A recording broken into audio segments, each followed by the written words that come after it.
Hello and welcome back to the streams. Hello. Whoop. Hi. I'm Icarus and these are the streams.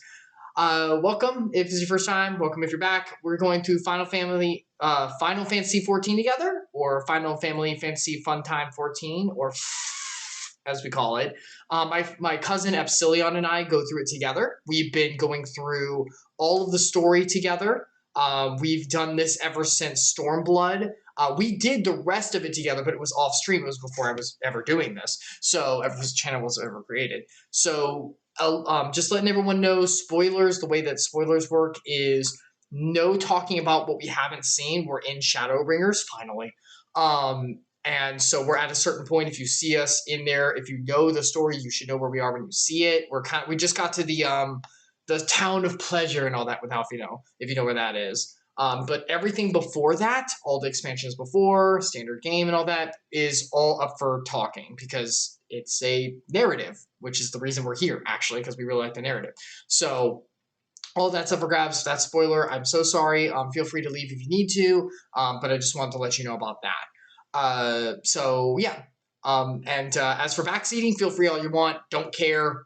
We both could use sometimes, especially me. I just play this. I play healer and dancer for fun, so backseat all you want. Anyway, let me get our sweet, great boy, Epsilion, up. My sweet cousin boy, my sweet boy cousin, my boy cousin who's in there. Oh, I see his face. Oh, you guys are going to see it. It's so good. My cousin boy, my boy cousin, my boy. You can talk now. There it is. Our boy. Here's our boy. Stop. What's wrong? It's great. All right, let me get this up. Okay, hopefully this thing doesn't crap out because OBS has been having trouble, but I think it's okay this time. I think it's fine. Yeah, we were supposed to look at. Oh wait, no, we did look at some settings. Yeah, we checked. We changed it a little bit, which should help. We did the thing and all that. Okay, so let me get in. Yeah, Epsilion, how are you? I'm doing well. Can you check the stream for me and let me know if anything sounds awful or something? Yeah.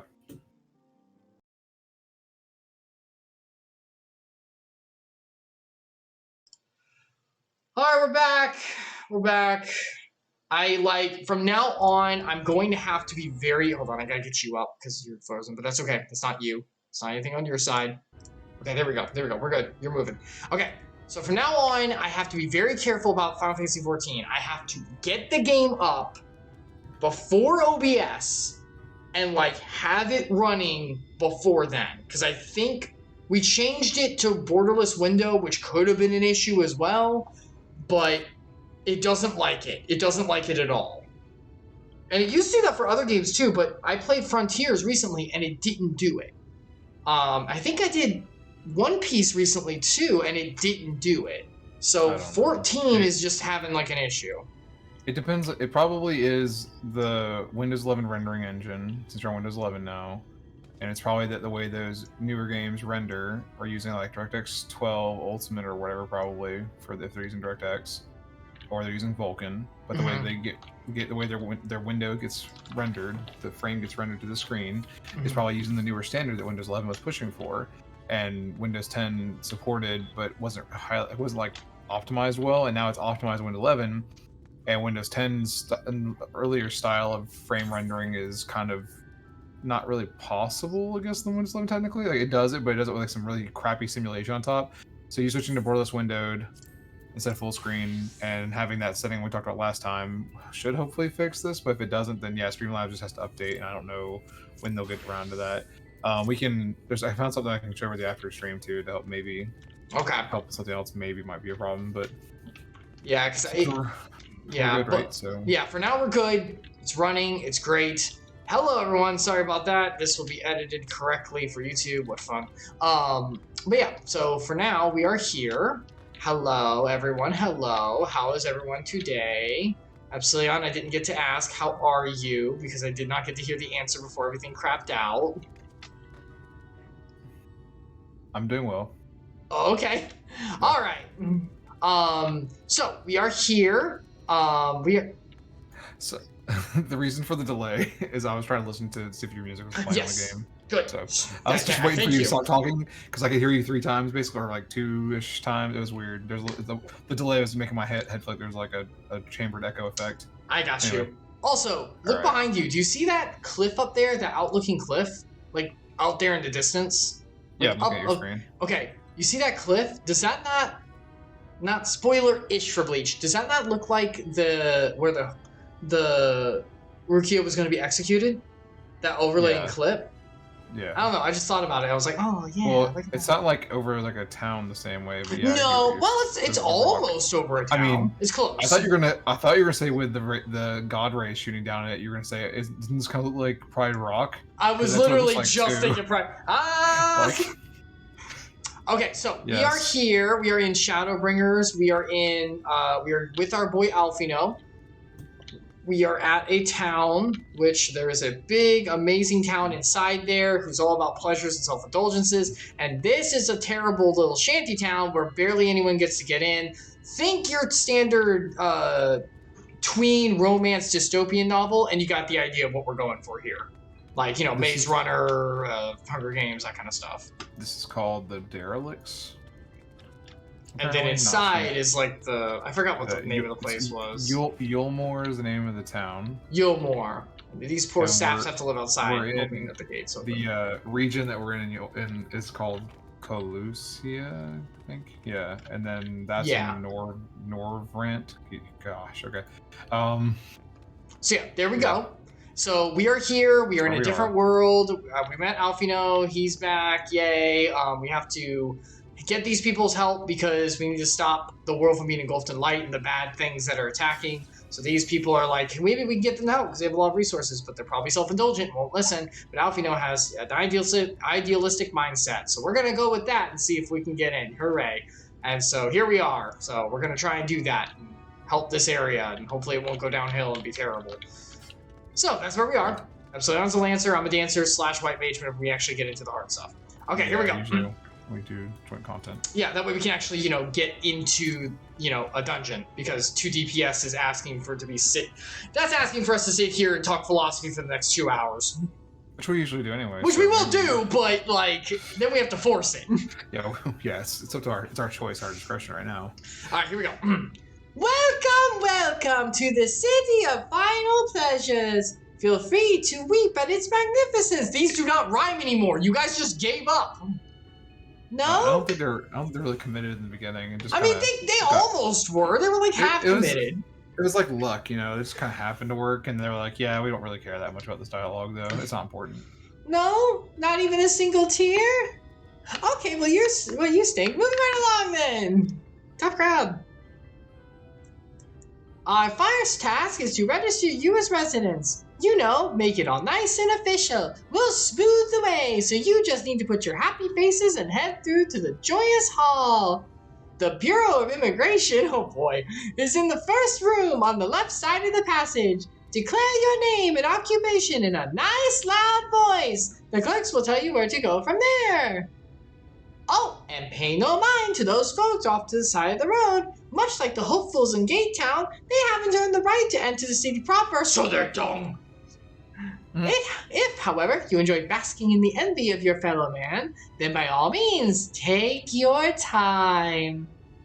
But why waste another moment? Go enjoy the beginning of your new life in paradise. We want you to spread the envy so they'll want to get in more. The Bureau of Immigration, was it? I suppose we better show ourselves willing for the time being. Well, let's go inside, finally. What wonders await us? What wonders? Vanity of vanities. All will be vanity. Let's touch it. Yeah, we haven't tuned ourselves to this yet. Oh, by the way, for any context, we only do the story, so if we're barely at level, that's the reason why. Oh, we have to talk to the person, I think. No, there's a door here. We're doing the little door. We're doing the Castle Mickey thing. Yeah, door in the door. Door in the door in the door. So you can open doors while you door. In here. Yeah. In here. Looks like. Oh look. We gotta wait in line. Wait. Oh, we gotta wait in line. We gotta wait in line. All right. Okay. All right. No. Just like Disneyland. Let's registrar. Will it be voiced? Probably not. Might be. No. Okay, you could be them because I have to be Alfie knowing he's going to be with us for a while. Welcome to your more fortunate friends. May I have your names? I am Alfino, an artist, and this is insert name here, my assistant. So, no, that's what we have on the paper. We need to know. Insert name here, exactly. Yes, insert, that's one on the paper. Yes, insert, this is a who's who's joke right here. For anyone who wonders, we'd say insert your name here instead of our names because we're playing as two separate characters and two separate genders of characters. So it's become a joke to say insert name here or insert gender here instead. You know, because your story in Final Fantasy XIV is your story, specified, personal, and totally to your character, and not at all like any of the other 15 million characters on these servers. It's yours. Totally personalized to you only, your insert name here, and yourself alone. It's also a joke because what I'm trying to do is satire on the fact that all the stories are the same. It's not really special because it's 15 million Warriors of Light. Okay, moving on. Do your line. Ah, yes. I was informed of your imminent arrival. We can forgo the usual interview and begin processing your registration papers forthwith. Now, the citizens of Yulmore are divided into two classes. There are the free, who are blessed with the favor of Lord Vothry, and the bonded, who work in the employ of the free. You'll be joining the ranks of the bonded. Your duties are to serve a patron in the capacity for which you were chosen. In your case, painting pretty pictures. Paint the pretty pictures and do your job. Should your patron dismiss you for any reason, you must find another sponsor among the free, or accept work as a general laborer. You can stay in as a general laborer? Oh. That's interesting. I didn't know that. Yeah, why did the other guy go? I see. I guess. Yeah, go ahead. No, go ahead. I'll say once like you're vetted, why waste time getting someone else from outside if your body is already able to do stuff inside? I guess so. Yeah, but why did the painter get thrown out? Why did he like go to the king like that? He refused to do a job. He didn't want to be a general laborer. He got like exiled because he. His wasn't like his bonded job. Leaving the at-will contract. His was like fired from the at-will contract. I got the impression like he didn't work for them, and then he talked to the king, and he was like, "I'm not doing this for anybody else. I don't want to do this anymore." And so then the king was like, "Well, then you're out," and he threw him off out of the. Gotcha. Yeah, that's how we got in here. We talked to an artist, and he was like, "Yeah, I see." And he gave us his paintbrush. And might you tell us something of the patron we are to serve? The two patrons, actually, Chai Nuz and Dulia Chai, a mistal couple whom most refer to as the Chais. Hey, they're both my characters are mistal because I'm cat people.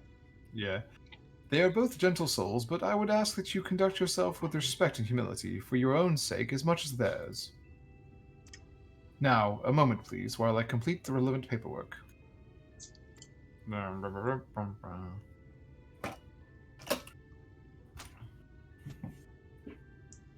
All in order. These are your registration documents. And your collars and chains. Wow. Take these papers next door and submit them to the clerk. Once they've been stamped, you will officially be Yulmorian citizens. I don't know what. Yulmoran citizens. Yulmoran citizens. Y'all morons. And enjoy your new life in paradise. Boring. Cheeseburgers in paradise. Why? Yeah. We gonna get these burgers. Get these burgers. Here we go.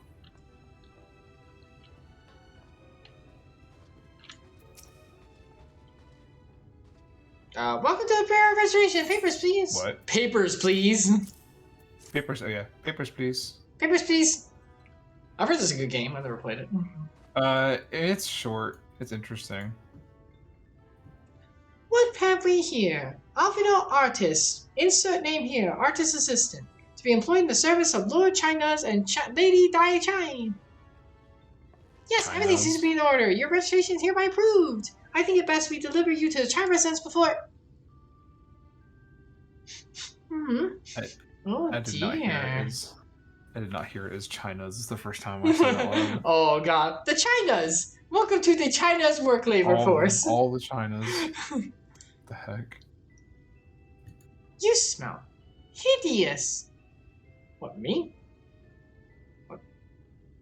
Did you crawl here through a ditch? It's like an unholy miasma of dust and sweat and the musk of some unwashed beast. Oh, jeez. I'm literally wearing Dragoon armor, like full body armor. Your armor is sweaty and gross. Like, what do you want it to smell like? It's body armor. I want it to smell like a peach blossom's day. Proceed directly to the delousery next door and scrub yourselves clean. Use whichever showers are free. After you've rinsed away that stench, you'll want to splash yourselves with this perfume. Liberally. Once you've made yourself presentable, then you may proceed to the Chai residence. Cornene,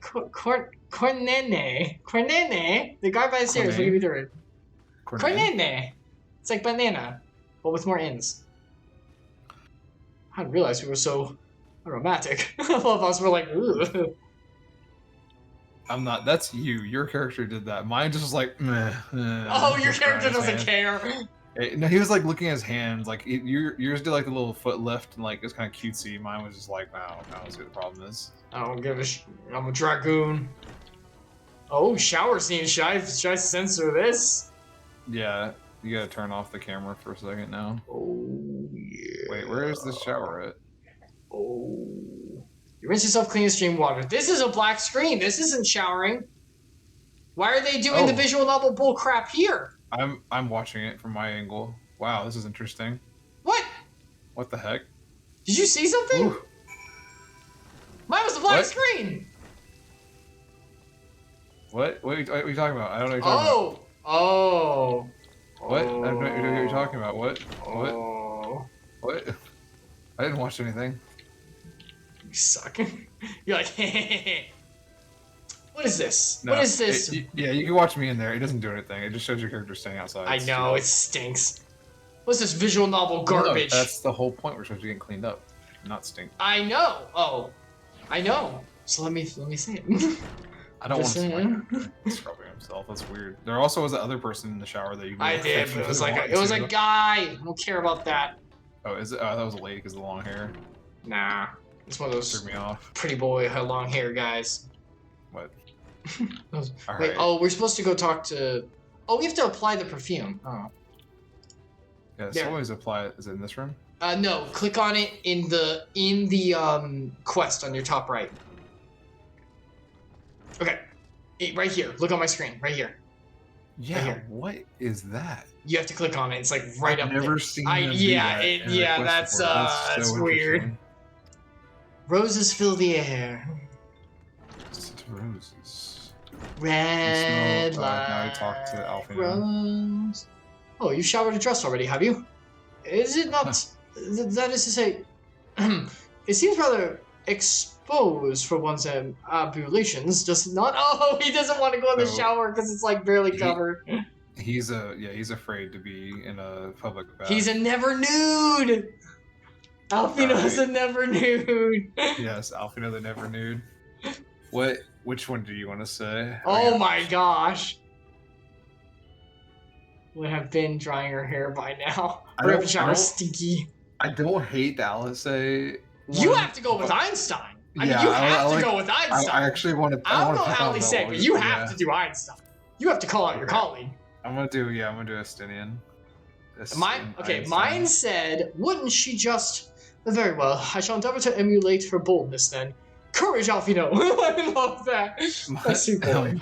Mine, he said, good gods, you will mention nothing of this. Swear to me. That's incredible. See, these are the moments. These are why this story's great, because you have little moments with the characters. This is why you do this. Silliness makes us care when the drama hits.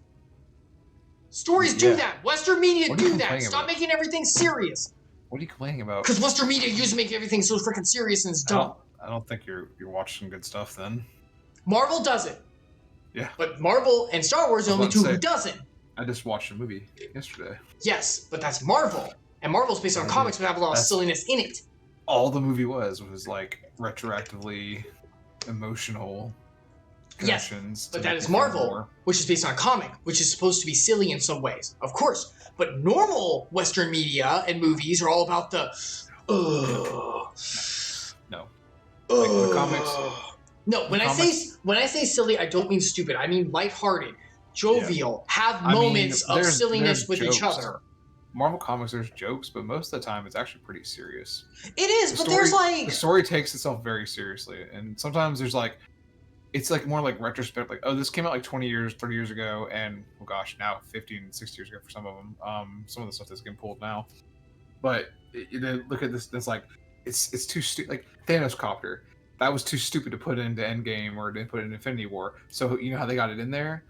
They were like, oh, well, Thanos can't have his gauntlet if he's from 2014. He doesn't have the gauntlet. He hasn't made it yet. Probably if he has it, he doesn't have enough stone. So we can't give him a gauntlet. That doesn't make any sense. So what weapon is he gonna have to fight the Avengers? Well, let's give him a sword. Okay, let's give him a sword. That's cool. But what if it's not just a normal sword? Let's make a double-bladed sword. Okay, yeah, that's a good idea. And what if he spins it?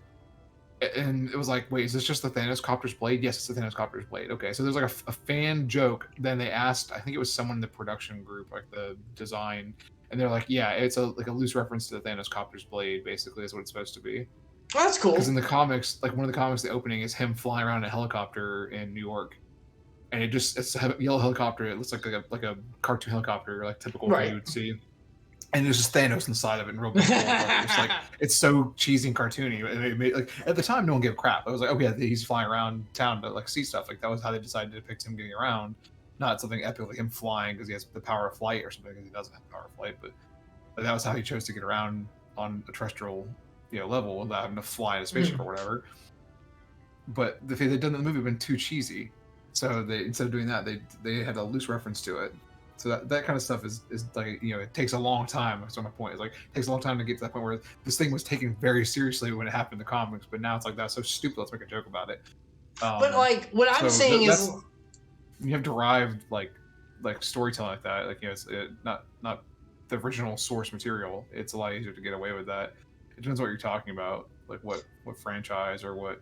But what I'm talking about is like, especially like One Piece lately. Mob Psycho does this too, where it's like, there are silly, stupid moments, and One Piece is very far in it. I get that. Not everything's One Piece, but there are silly moments. Yeah, One Piece has way too much content. But even Bleach, not now, not where we are now, but in like the original run, had a lot of silly moments. They had silly talks and fights and stuff, and that first like three.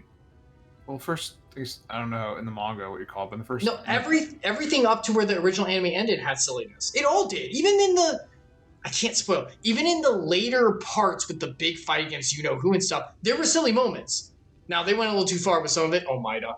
But there had a lot of silly moments with, like, when Hiyori shows up and makes fun of Toshiro and calls him Baldy all the time. The two just, like, argue with each other. And Hollywood enemies just sitting there like, are we going? Like, even just stupid, silly moments. Yeah, when was it Espadas, I think is what they're called. Yes. When they're fighting them. Yeah. And like there were jokes cracked here and there. You're right. There are. But I feel like the last. I guess that is when the last. That is towards the end of the original run. Yeah, it's like not the exact. It's not the last story like arc, but it is like in that. The end of it. Right. Yeah. So I was thinking, but the part that you're really picking at is like they did a great job in the first like 2 arcs of story where it's like. A lot of them in high school, like the kids in high school, hanging out, being normal kids. Partially, you get like, and they do what happens like after school, what their day to day is like. You see a lot of that, so you get to understand. But even that's my argument. But that's my argument. Why is it only in the day to day life? Why is it not in the bigger, in like the deeper areas too? Whenever Chris Senpai's running with Nell, when Chris Senpai's running around with Nell, she bursts a huge snot bubble on him, and she's like, "Start it up, get it up!" And she like stores it back up, and she's like. It's gone. He's like, ha ha ha. And they have like a little moment. And then when Ukura stands back up after he gets hit, and you're like, oh shit. And he strikes at him, and Nell's unconscious. Now you care. Why do you care? Because you got to know Nell in the silly, stupid moments that got ripped away from you in that moment of, oh shit, wait.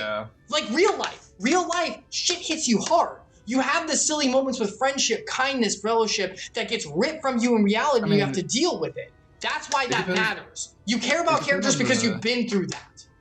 It depends on I argue that should be done for everything. Even Death Note had silly moments. It depends on the story's escalation. Like, do you get that? Like, some stories are written in a way where, like, oh, you get like this kind of like a lull or break between the serious moments. But in some of them, it's like it's just this like continuing for it to make sense chronologically. It's this continuous incline, continuous run. And those would be stories like Attack on Titan has a lot of that, where it's like. Yeah. Once you hit the shit goes. I don't think that's supposed to be like you should definitely feel for the characters. That's a thing that you need to have in that. But like that kind of story, you can't have lightheartedness like the jokes. I get that. It has to have like real compassionate moments. Here's my argument. My argument is not there can't be series like Attack on Titan that are drama all the way through. That's fine. My argument is when you get in, I live in America, when you get in the state, or when you get later on and you're watching something that's not specifically a romantic comedy or comedy stupid thing, like it's supposed to have drama, all the jovial, all of the comic relief, all the stuff gets sapped out of it. Every single show, if it's not a comedy show, is like serious, and then serious, and then he backstab. Like Game of Thrones, all that stuff. I'm sitting here like, I don't care about any of these characters. I don't care, because I haven't seen any of you care about the world enough to smile, so why the hell do I care if you die? What does it matter? Because if you don't have the joy and jovialness when the rug is ripped out from under a character, who freaking cares? Like, in Game of Thrones, some characters, it's not that you're supposed to care about them dying. Yeah, no, that's okay, because I know you're supposed to hate them. That's fair. That's happy fine. Feeling. That's fine. But not every character's that. There not must be some. Actually, in Game of Thrones, a lot of them are supposed to be that. That's why I hate that series, by the way. Screw that kind of series. It's supposed to be everyone is terrible. It's actually the what's his name? Littlefinger, Chaos is the ladder or whatever. It actually applies to everyone. He's not wrong. Like everyone in that show is basically just, except for like Jon Snow, but everyone else is basically like, I just want power, and it doesn't matter who I step on to get it. And then when get killed, why would I want to watch that? Like I'm not calling anyone's taste into question, but why would you want to watch that? Like, why would you want to watch people backstabbing every 5 seconds? Well, they're cool schemes. Can you not have cool schemes with characters you care about too? Why is it just everyone backstab? For that at all, I watched it for the world itself, like the way the world building is pretty good, yes. But why not put world building in a character series that you care about the character? I don't. What bothers me is not that series like that exists. It's that that's the series that everyone says matters. Like, does that make sense? Like, that's what gets in the gravitas of what people care about. Game of Thrones, Westworld, and I'm not saying any of these are bad. I'm saying like they're all drama, because you know what it is people care about. Westworld, we're always like Westworld this. Doesn't have happy moments, but Westworld is also like Westworld is more like a long burn version of like Black Mirror to me. It's not supposed to be this. It's like this. This is a warning, a cautionary tale. That's what I'm saying like. Is that all of the series that matter nowadays that people watch on Western are the darker tone. You don't see it. Name one besides Marvel and Star Wars. Those are franchises. Those don't count. What I mean, so is Westworld a franchise? What do you mean? Okay, and no, Game of Thrones. No, but okay. What I'm saying, no. What I'm saying is, besides Westworld, Game of Thrones, which I said don't have the lighthearted moments for you to care about the characters and all that.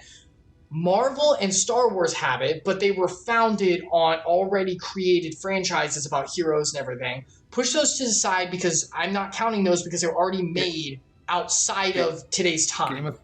Game of Thrones is a book series called Song of Ice and Fire. Yes. But does anyone care about the book series? Because it went away from a short story that was turned into a movie. Yeah, but everything's based on something nowadays.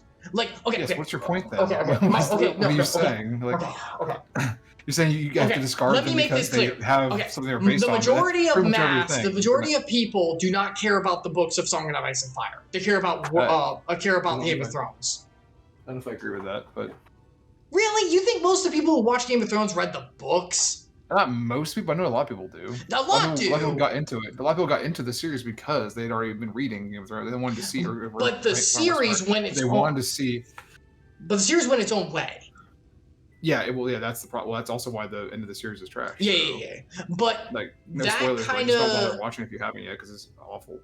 That kind of went on its own. It's like its own entity. I would say apart from the books because it's so different than them.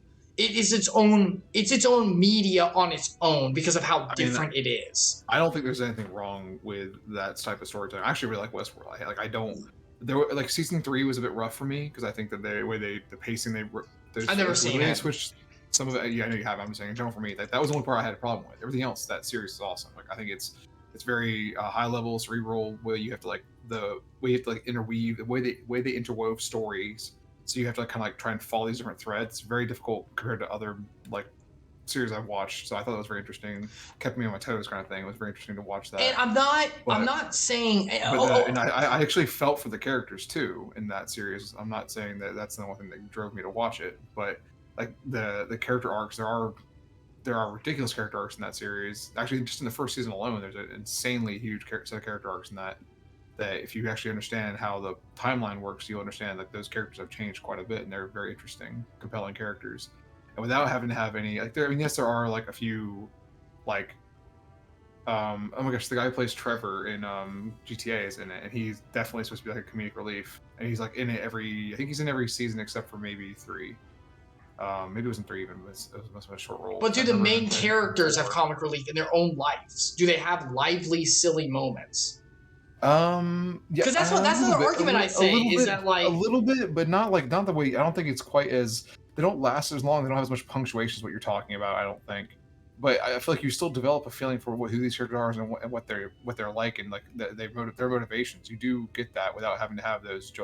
I don't know. I feel like it's just your taste, honestly. I mean, it might just be my taste, but Final Fantasy 14 has grown super big because it's had the silly moments with the characters. Because of Alfino and the main cast that we care about. And because it allows for the silly moments with the others too. So crap, it's a fan, we care about it. It's also kind of like a family-friendly, like, epic yarn. But okay, that's story, what that's my argument right there. Thank you for making my point. Why do we call it that? Why is this called a family-friendly epic yarn? We got people dying, we got blood and war in this series, we got talks on war and death. You saying this is family-friendly? Because at the Why? end Because of the day, it's jovial? A little bit, but also at the end of the day, it's just going to be this like, well, the hero of light saves everything. And why is that bad? Okay, I'm sorry if someone said that. I didn't say that was bad. When did I say that was bad? Okay, no, that was bad. You're asking why is it considered an epic yarn? That's what that is. Like it's just an epic. It's an epic tale. But like, why it's family friendly? Because like most of the time, it's not that bad. Even when they do bad things happen, like death and murder, it's not on screen most of the time. It's literally censored so that kids can't play this. But my argument is in Western media, it's always on screen and it's always not epic yarn. Like if it's epic yarn, it's a kid's show. It never has an adult show that's like the hero doing like being selfless and kind and like it's always about the hero having the drive. And yeah, he's got some kindness, but he's really about the drive for it and about figuring out the like cerebral, and that's fine. But I guess I'm just like, why is it always? I don't like. Whenever I look around in Western media, and maybe I'm just not looking far enough, but yeah, I don't think you're watching everything, so I don't think it's just. It feels like it's always so dark and edgy and like drama.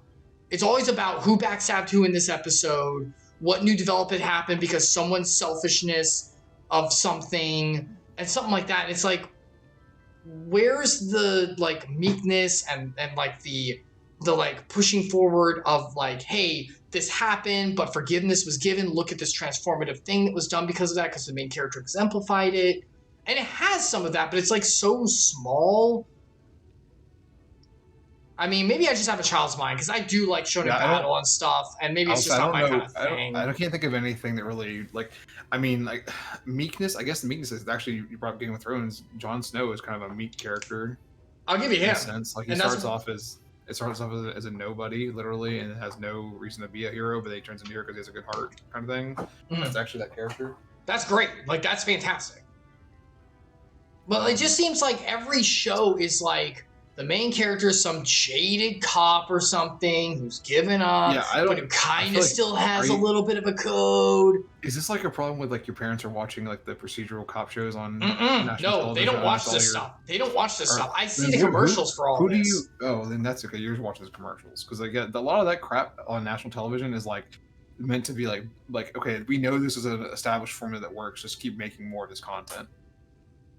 That's but then, like, am I the only one who think like answer in the comments if this is on YouTube? Am I the only one who thinks like it's gotten really like dark and stuff with the media? Like not dark like death and everything. I mean like I don't know, more like I mean, when the show is literally about somebody murdering someone, like that's the whole thing, is a cop procedural. What's he gonna do? That's what you have. Like that's the whole point of the show. You can still have quirky characters though. Like, why can't you still have quirky characters? They still have quirky characters. Like you ever watched like CSI or anything? They have quirky characters, like the definition of the show. The people are weird as heck. I wouldn't even watch it because it's so cringe. But didn't it change? Like, isn't CSI not like that anymore? That was the old one, and now it's gotten more dark and like less quirky and stuff. There's different CSI spinoffs. I don't watch all of them. I don't know. I'm sure there are. There's probably more serious. I mean, there's Special Victims Unit is a whole different show, and that's more about like people getting raped almost every episode. So that's a bit different. That's what somebody wants to watch. You know, people think that's it. It's real life. It's based on like realistic stories, and not like the exact events that happen. That way, but like realistic scenarios, right? And so like gotcha. it's more of like a hey, this is a thing that could happen. This is really interesting because it's like it's the same reason like people watch the documentaries about serial killers. I think it's interesting because this is a thing that happened. And it could have happened to you, and so it's like, oh, you put yourself in it and be scared. That's what but then wouldn't you want to watch a villain like that, or like a bad series like that, and then have a hero who exemplifies the righteous part overcome it? Well, that's what the detective is, I guess. Technically, is the person doing justice. But what kind of character does he exemplify? Is he kind? Is he meek? Does he have like little fun quips? Is he like? For example, okay, you know what I'm talking about? You know what I'm talking about? The deals with. I mean, this is a weird show, but. This is a weird show. But you know who exemplifies this? Twin Peaks, Cooper. Yeah, so that's a good example. Because Cooper, like, there's all this crazy crap, and there's a lot of like bad agendas. He just wants the best thing to go. He wants everyone to be happy. Basically, he wants the best possible outcome. He stands up for righteousness, for like what's right. I hate the way it didn't go into the romance of it because I don't care. She's of age. Her and what's her name? The inn runner's daughter. Shoot. Starts with a D, right? Or is it A? Is it Abigail? No, it's not Abigail. Anyone who's watched Twin Peaks knows. Character names are like not in my head at all right now. You know actress names. Do you know her actress name? No, I actually don't know. I only know like the main guy who played Cooper, and then I know like I don't know. There's a few people I can recognize their faces, but I can't even think I can't even think his name right now, actually, which is terrible because he's in so many things I like. Characters. I just like I want to say it so that people can get the idea. It probably starts with Aubrey Horn. Aubrey. Yeah, her okay. Aubrey. I was with an A. It wasn't Abigail. Yeah, you got it. So whenever she was like trying to like get with him and everything, she was in his bed and everything. His discussion to her about why he's not doing it and about like what you need right now as a friend and everything. One of my favorite scenes in any Western media. Period. Go look that scene up. That is what I'm talking about, where there's like all this crap, there's all this destruction, everything, like the bad stuff around, but you got a character that's the main one that frames it, exemplifying these are the things we're aiming for. That's what I'm talking about. There's a slight difference here in that series and the other stuff we're kind of talking about, like Lucy's talking about, is that's a David Lynch story where he like, I guess best way to put it is like it's more of like an art to him, and he's telling a story. Like his whole thing is to tell this story, whereas like a lot of those other shows, like the TV shows, the cop shows, especially, we're kind of getting towards more talk about those types of shows. Those are designed to be appealing to audiences so they can make money. Whereas like Twin Peaks actually went off air and had to come back 20 years later. They came back on Stars to get it finished because it didn't do well. It didn't have good. Like people watched it, but it was like a weird like cult thing. It was not like not literal cult, but like a cult classic type. But even it wasn't like it didn't actually have a strong audience when it aired originally. That's why it got cut off. But I would argue that here's a show that has silly moments and stuff that we care about the characters because of it. I haven't seen the new season. Don't say anything about it. I'm trying. Stranger Things. That's a series that has a lot of drama and a lot of stuff like that, but it has silly stuff with the characters to care about them. Yeah, you care about Ego because of Ego. Ego. L. 11? She has because of the Egos. Why the silly her way. name's not Ego. No, but okay, what I'm saying is the silly reason that she cares about the Egos and the connection there and how it's always a recurring theme and she goes kind of silly for it. The Ego associates her to Hopper. That is and the silliness of that makes you care. It's so ridiculous, it makes you care because now you have an association for something silly. That's good. That series also falls into like the epic category to me. The way it's structured is more like an epic. It's a little bit twisted from the typical like epic style storytelling, but it still fits that mold to me a lot. So do And then epics also- normally have more lightheartedness and jovialness in them with the Yeah. balance with the Yeah. drama? Yeah, usually. Okay, yeah, maybe I usually just like there's- epics. Maybe I just don't I think care it much just for I other think medias. it goes back and forth a lot. Yeah, I mean, it's just that's what I'm saying. I think it's your taste, your preference, because like some stories, they don't. The story's intent, like how you're supposed to perceive it, how you're supposed to come away feeling from it, it's supposed to be The like way it's framed. it's dark and despair. That's what they want you to have come away from it. Some stories are like that, and That's fine. But and that's fine. That's fair. That's why like Attack on Titan and stuff can be okay. My question is why are to me maybe maybe there's more series out there than I know about Western-wise. The Western series media. Why are a lot of them I mean, like that? Like most of them are when like you keep that. saying Western media, all I can think of is like national television networks have content that's like this, and there's other things on there. There's like, I mean, you could like, what about like The Good Doctor or whatever, one of those shows where it's like it's serious drama, but it's like all these like really emotional, like these people just do these things out of the goodness of their heart, so nice, kind of thing. I've never seen Good Doctor. Maybe I should watch Good Doctor. Like so, you probably would like that. Like apparently, I look like the character from it, right? It's too. I've heard things about. I don't know what you look like. I don't know what the guy looks like. I just know things about the show. Like a little bit here and there. I've heard things, but like that show seems like something you might like because it does like lend to the character being this good, like do-gooder character that doesn't like have any other motive. Basically, is that's what I've heard and understand from it. I mean, like it's to me, it's about framing. Everything's about framing. Everything narrative-wise about framing. Don't let anyone tell you different. It's about framing. Yeah. What is this framed to be? What are we trying to convey with this? Not even narrative. Anything that's being presented publicly is all about framing. That's a. So like whenever I look around, I see maybe it's just the shows that are purported. Like oh my gosh, there's a show I keep seeing the commercials for. You're having a problem with the shows. The style of show is trending too. That's the other thing, right? I guess, yeah. In the U.S., people want these like, or at least there's other media like maybe. I'm gonna rise to the top, and then she's got a company. Will she be able to run it whenever like stuff like that? You know what I'm talking about? Yeah. I'm just sitting here like, this is just people backstabbing each other with all personal agendas of selfishness. Like, why do I care? There's an HBO show, someone called Secession, that kind of sounds like what you're talking about, where it's like a dad. I kind of expect that from HBO, to be fair. Yeah, most of their stuff is either like, very few of their shows have comedy. Actually, there are some weird, like, True Detective is a cop procedural that has a lot of weird comedy in it. It's a little bit more adult-oriented usually, but it's still pretty weird comedy that makes you like kind of feel for the characters. I'm just saying, like, manage the light with the dark, and you have more like oomph whenever it hits. If it's nothing but dark, why do I care about the characters? I care about the narrative because it's interesting. There still can be a character who's struggling and doesn't have jovial moments who still have feelings for. But there's got to be some kind of light in their life, like a smile that they hold with someone, or like the fact that they were given a flower, like something that makes them care about the world. It sounds like you really. It might be. Maybe it's a thing where you don't pick up on the subtleties of someone's like goodness in their life. I might not. That's fair. You need it really obvious in your face. Like like you literally just gave the example of someone gives them a flower or smiles at them. Like, does it have to be that obvious? Like, can it just? No, it should be able to be subtle. That's fair. Like, maybe I miss it because of all the crap around too. I have a kid, and I love my daughter. I don't want her to have to live in this world where it's dangerous. Like, that's a thing that like.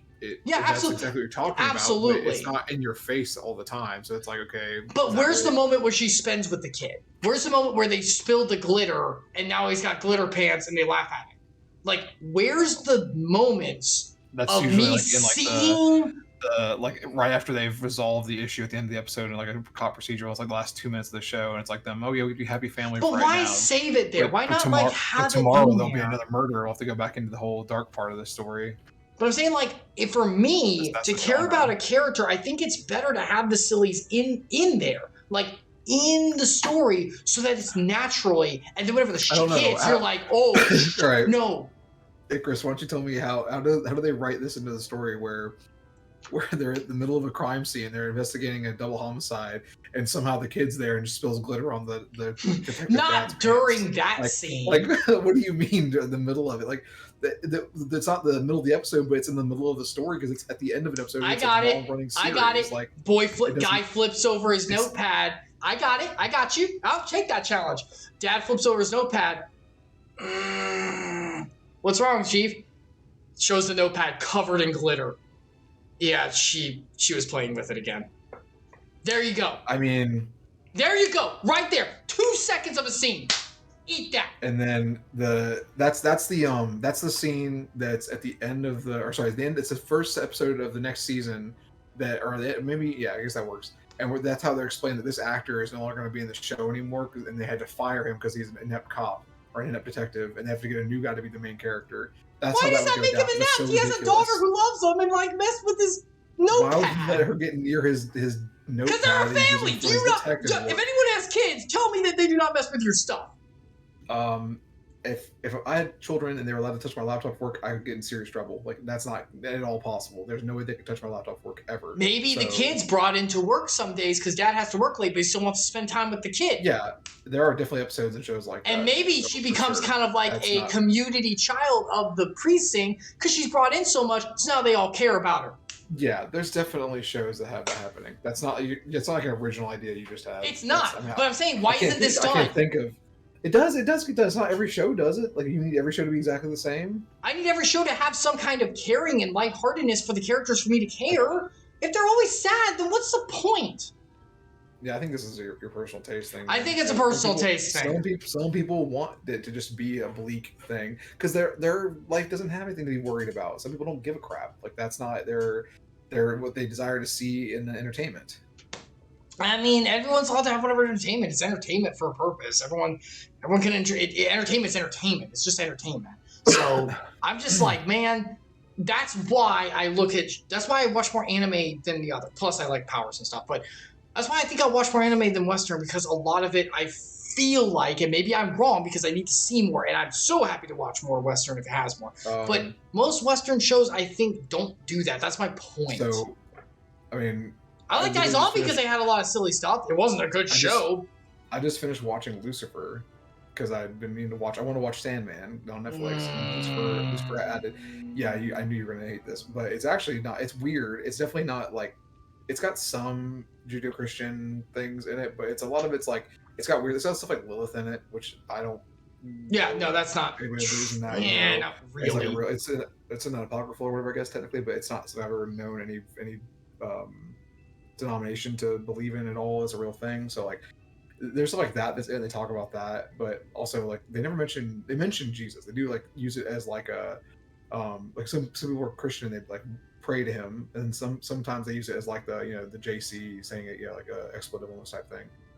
But they never actually show him as a character in the entire series. I think it's quite interesting, which I think is because they are leaning more towards like Jewish belief, more like the only Old Testament, no New Testament type Gotcha. stuff. So, okay. But they do depict God in one season. Well, why'd you bring it up? I just finished watching it, and it's a cop procedural, and there are a lot of scenes where the main character, well, not Lucifer, but the main female lead in it, her daughter, who is, I think at the start she's like series, she's like 7, I think, or something, or maybe 8. She's that character you ask, like, well, she's like a good, compassionate woman, does like everything like by the book, but she has a good reason to do what she does. Like, her dad was a detective and he died in duty, and so she became a detective to try and live up to like live like what he would have or whatever kind of thing, right? Or what he would want for her. And so she has a daughter that's also her motivation for continuing to do the right thing and take care of her.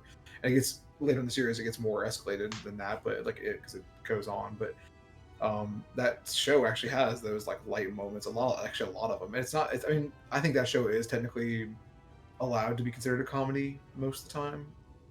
I don't know. It's definitely a cop procedural. There's murders. Like, you literally see like dead bodies. Sometimes you. Well, that's fine. That's what I'm saying. Like, gunshots. Like, even the fact. It gets dark, but there are moments where it is very jovial, and it's not just purely comedy. There's definitely like Lucifer, the character, constantly makes like innuendo jokes, or wordplay jokes, even just like can't be word. Oh my gosh, what's wrong with me?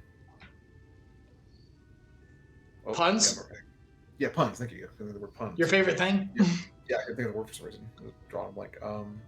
But yeah, he makes lots of puns, and like it's like almost to the point where like he like ribs the other characters, like, "Hey, did you get that kind of thing?" And yeah, like, that's awesome. Okay. He has a little shtick. He has like So like there's things like that that are almost constant throughout the series, and those are peppered in almost always. He gets something like that out during like I almost feel like it's a joke about CSI or like SVU, because those type of shows do the same thing. They'd have the snarky CSI Miami had the snarky detective, the one that did the sunglasses thing. I think it's almost like a riff on that. That's what they're trying to make a joke about. But that show has what you're talking about, but it's also not necessarily a comedy to me. That's what I'm saying. Yeah, exactly. That's great. That's great. Yeah. That's what I'm saying. It's like, also fantasy. It's weird too. So like it's. But that's what I'm saying. Like it has the dark with the light. That's wonderful. That's what I mean. A lot of the things I see whenever it's advertising, a lot of the commercials are just a lot of drama and like cerebral and like backstabs and all that kind of stuff. I'm sitting here like, oh yeah, like when the Mentalist kind of thing, that kind of show. Yeah, where it's like it's a cop show, but it's not actually a cop, and it's all about like being a human computer. There's literally no emotion. Yeah, but like he might have like does he have like do they play on it? Do they like make it funny sometimes? I've never seen the show. I don't know. Like the Monk would be the funnier version of that. Yeah. But it doesn't have to be a comedy. Like yeah, Monk was a comedy. Yeah, Monk was a comedy. I mean, for the most part. Actually, Monk was probably about back and forth because Monk was a comedy and it was also like a serious like. It literally has been a murder. Someone that we have to. Or there's going to be someone. That's what I'm talking about. Allow the light and the dark to be balanced to make us care about the dark whenever the light is there. Shows made in the West. It's just I think what you're seeing is like a lot of stuff that's trending right now is more of the like just straight up. This is a dark situation. We just want to see. I think it's partially because serial killer documentaries are popular right now. They're surging right now, crazy, on all sorts of networks. So like between that and then just the procedural cop shows have all started going a little bit darker and less having like the family. Like some of them have like I think it's SVU often has like clips where it's like the characters like at a bar, so that their camaraderie happens at a bar, or if the characters have a family, they go home to their family, you see them happy with their family. But it's like I said, it's literally at the end of the episode, or it's like at the start of the episode. It's never like almost never in the middle, because like that would it would break. The show is only 20 something minutes, like 22 minutes. How are you gonna pace the show where you have a break to go home with the family, be happy with them about something, and then come back to a crime scene or go to like trying to hunt someone down? Like that's. But why not make characters in the precinct have quirky personalities and stuff? That they do that. Oh my god, that's literally CSI. I just said that to you. Like that's. Well, then maybe I didn't watch CSI because that one doesn't sound too bad. Yeah, you could watch that. I mean, I think it's cringe and terrible, but you can watch it if you want. I mean, like, I'm just saying, like, and maybe I've noticed this about myself, and maybe it's true, because you guys have said it for a while. I hate it, but maybe I like more cringe stuff. I might. But I just... I don't know. I just don't see the point in for me, I'll watch something that's nothing but dire if I'm ready for it and if I'm in the mood, that's fine. But usually I want to watch something that has some jovialness and stuff. Life's already we live in a fallen world. Life's already drab enough as it is. Why would I want to put myself through nothing but more drab crap? What you're complaining about is that you need something that's more escapist and makes you remember there's good, and that's not. The good of the Lord that shows in that. That's not what you want. And that's fine that they're not all shows are like that. I don't mind shows like Attack on Titan and stuff that are more drab and like more like whole crap serious all the time. My question is, why are, to me, and maybe once again I haven't seen enough in Western, it looks like to me. Most of them are like that, or at least the ones that are purported. I'm like, where's the other ones? But look, maybe where are you getting ads at? Because where you're seeing ads, on Twitch, not on YouTube because I got your premium. Thank you so much for that. You're wonderful. On Twitch, sometimes whenever I'm looking around in like a restaurant, if there's like ads on the TVs around, I see like a show. It seems to always be like. And I don't have anything against Breaking Bad. I've never seen it, but the whole Breaking Bad, like, will we go dirty? Will he make it out? It's like, I don't know. It's just not for me personally. That's definitely right with the whole taste thing. But hey, if anyone in the comments, either now live or in YouTube comments, whenever I put this up, if you got anything, throw it at me. I'm more than happy to check crap out. My dad is more than happy to check crap out. But I want to do more Western shows with him too. Like, I'm fine with it. The Good Doctor does look a lot like you, actually. Yeah. I've gotten that. I've gotten that a lot. I'm looking at the list of shows on ABC right now, just seeing what they have. See if they have anything that fits to what you're talking about right now. That's not. And if anyone disagrees with me, like Epsilion does a little bit, and I'm not trying. I'm not saying I'm like that's bad. Seriously, come at me with it, because I maybe I just don't pick up on it a lot. Like, yeah, I think there's probably the shows you're not aware of. And so because I don't watch a lot of like television, especially. I don't care. I don't like a lot of it. I mean, I think a lot of television on national television, especially, is just meant to be crap. I think it's for boomers. I don't think it's for our generation still. but for a lot of it. Remind me, who are boomers again? Is that my dad? Yeah. Okay. Yeah, that I forgot what generation's which. I don't keep up with it. Yeah. Anyway, but yeah. So just feel free, comment as much as you guys want. I'll read them. I'm more than happy to see. Maybe there's something. I want to make it clear. I don't have anything against Westworld and Attack on Titan. I've watched the whole thing up to now. And Game of Thrones and Breaking Bad. I think those are fine. My argument was, to me, it seems like in the Western area, America kind of hemisphere of entertainment, that seems to be where everything leans towards. Which I'm look at the list of stuff on ABC, and it's either pure comedy, like some kind of cop drama type show, or like a reality TV show style show. A reality TV can go and burn and die at Shield. I mean, like some of the like, reality TV, like one of them is like Gordon Ramsay's Uncharted Showdown. Oh, so no, that's fine. Bad. I was thinking Big Brother. No. I'm sorry. No, they probably, I don't know. Does ABC have a show like that? And they have Dancing with the Stars, but that's not the same fine. Thing. That's fine. I think that show is trash. I can't stand it. I wish that would go away. I hate that kind of show. It's so. It's something I'll never watch, but it's like Celebrity Jeopardy, like. Those are more game showish. I categorize those more game shows than anything. There are game shows, and there's other stuff on here, but like a lot of it, like Grey's Anatomy is kind of fits like the thing you're saying you don't like, I guess, for the most part. Because I mean, there are definitely happy moments in that, but it's few and far between from what I've seen of it. It seems like it's mostly like or General Hospital, the same kind of thing. It's just like this medical situation that's very like high tension. And that's it. That's all you got from what I've seen. But like, there are definitely like moments where it's like, oh, this happy thing happened for someone. You know, there's little moments. That's what I think a lot of people come back to see, those little moments in between once they actually care about the characters. But yeah, I don't know. There's not much in here that's not. If it's dark, it's dark. Looks like can't see. Like the good Doctor has like these happy moments I've heard, but it's also very serious. But like but once again, yeah, like. I don't mind serious. I'm just saying, like, the balance is, like, something that I don't... And for Western media, I keep using that term. Okay, American-made media. There, fine. American-made media, it feels like, and I could be wrong because it's only a feeling. Like, maybe I've gotten the wrong perspective. It feels like, in the perspective I've gotten, that a lot of it is high trauma, high dire, very little, like quirky little moments and fun and all that kind of stuff. So, now I'm looking at... Netflix just to see what they have on there, just to get an idea. Like that's a good one to go to.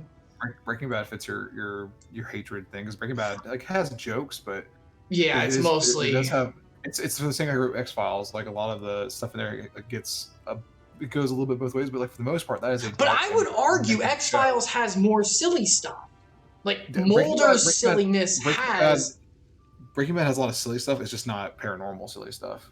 But it's maybe it might not be that bad because it comes from like the characters too. Better Call Saul. I'm not sure if you could call that a comedy necessarily. It might be, but that's a spinoff of Breaking Bad, and that is definitely a serious show with lots of funny moments.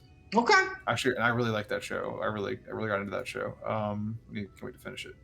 The Good Place is a comedy straight up. You can't really get out of that. Is it really comedy? I thought it was more like it has to be considered a comedy. I thought it was more like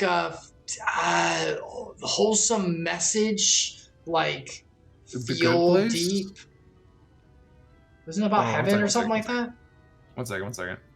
I can't hear you at all because the Netflix audio automatically started playing and it's definitely loud right now. Okay. I thought The Good Place was a heaven thing.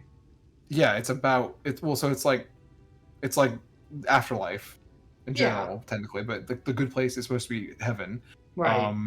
I thought it was like a wholesome, like, what matters. It's a wholesome, like, comedy. It's all comedy. It's Kristen Bell being, like, snooty and funny about stuff for the most part. Snarky, I guess, actually. Right. I thought it was, like, more of a meaningful dive thing.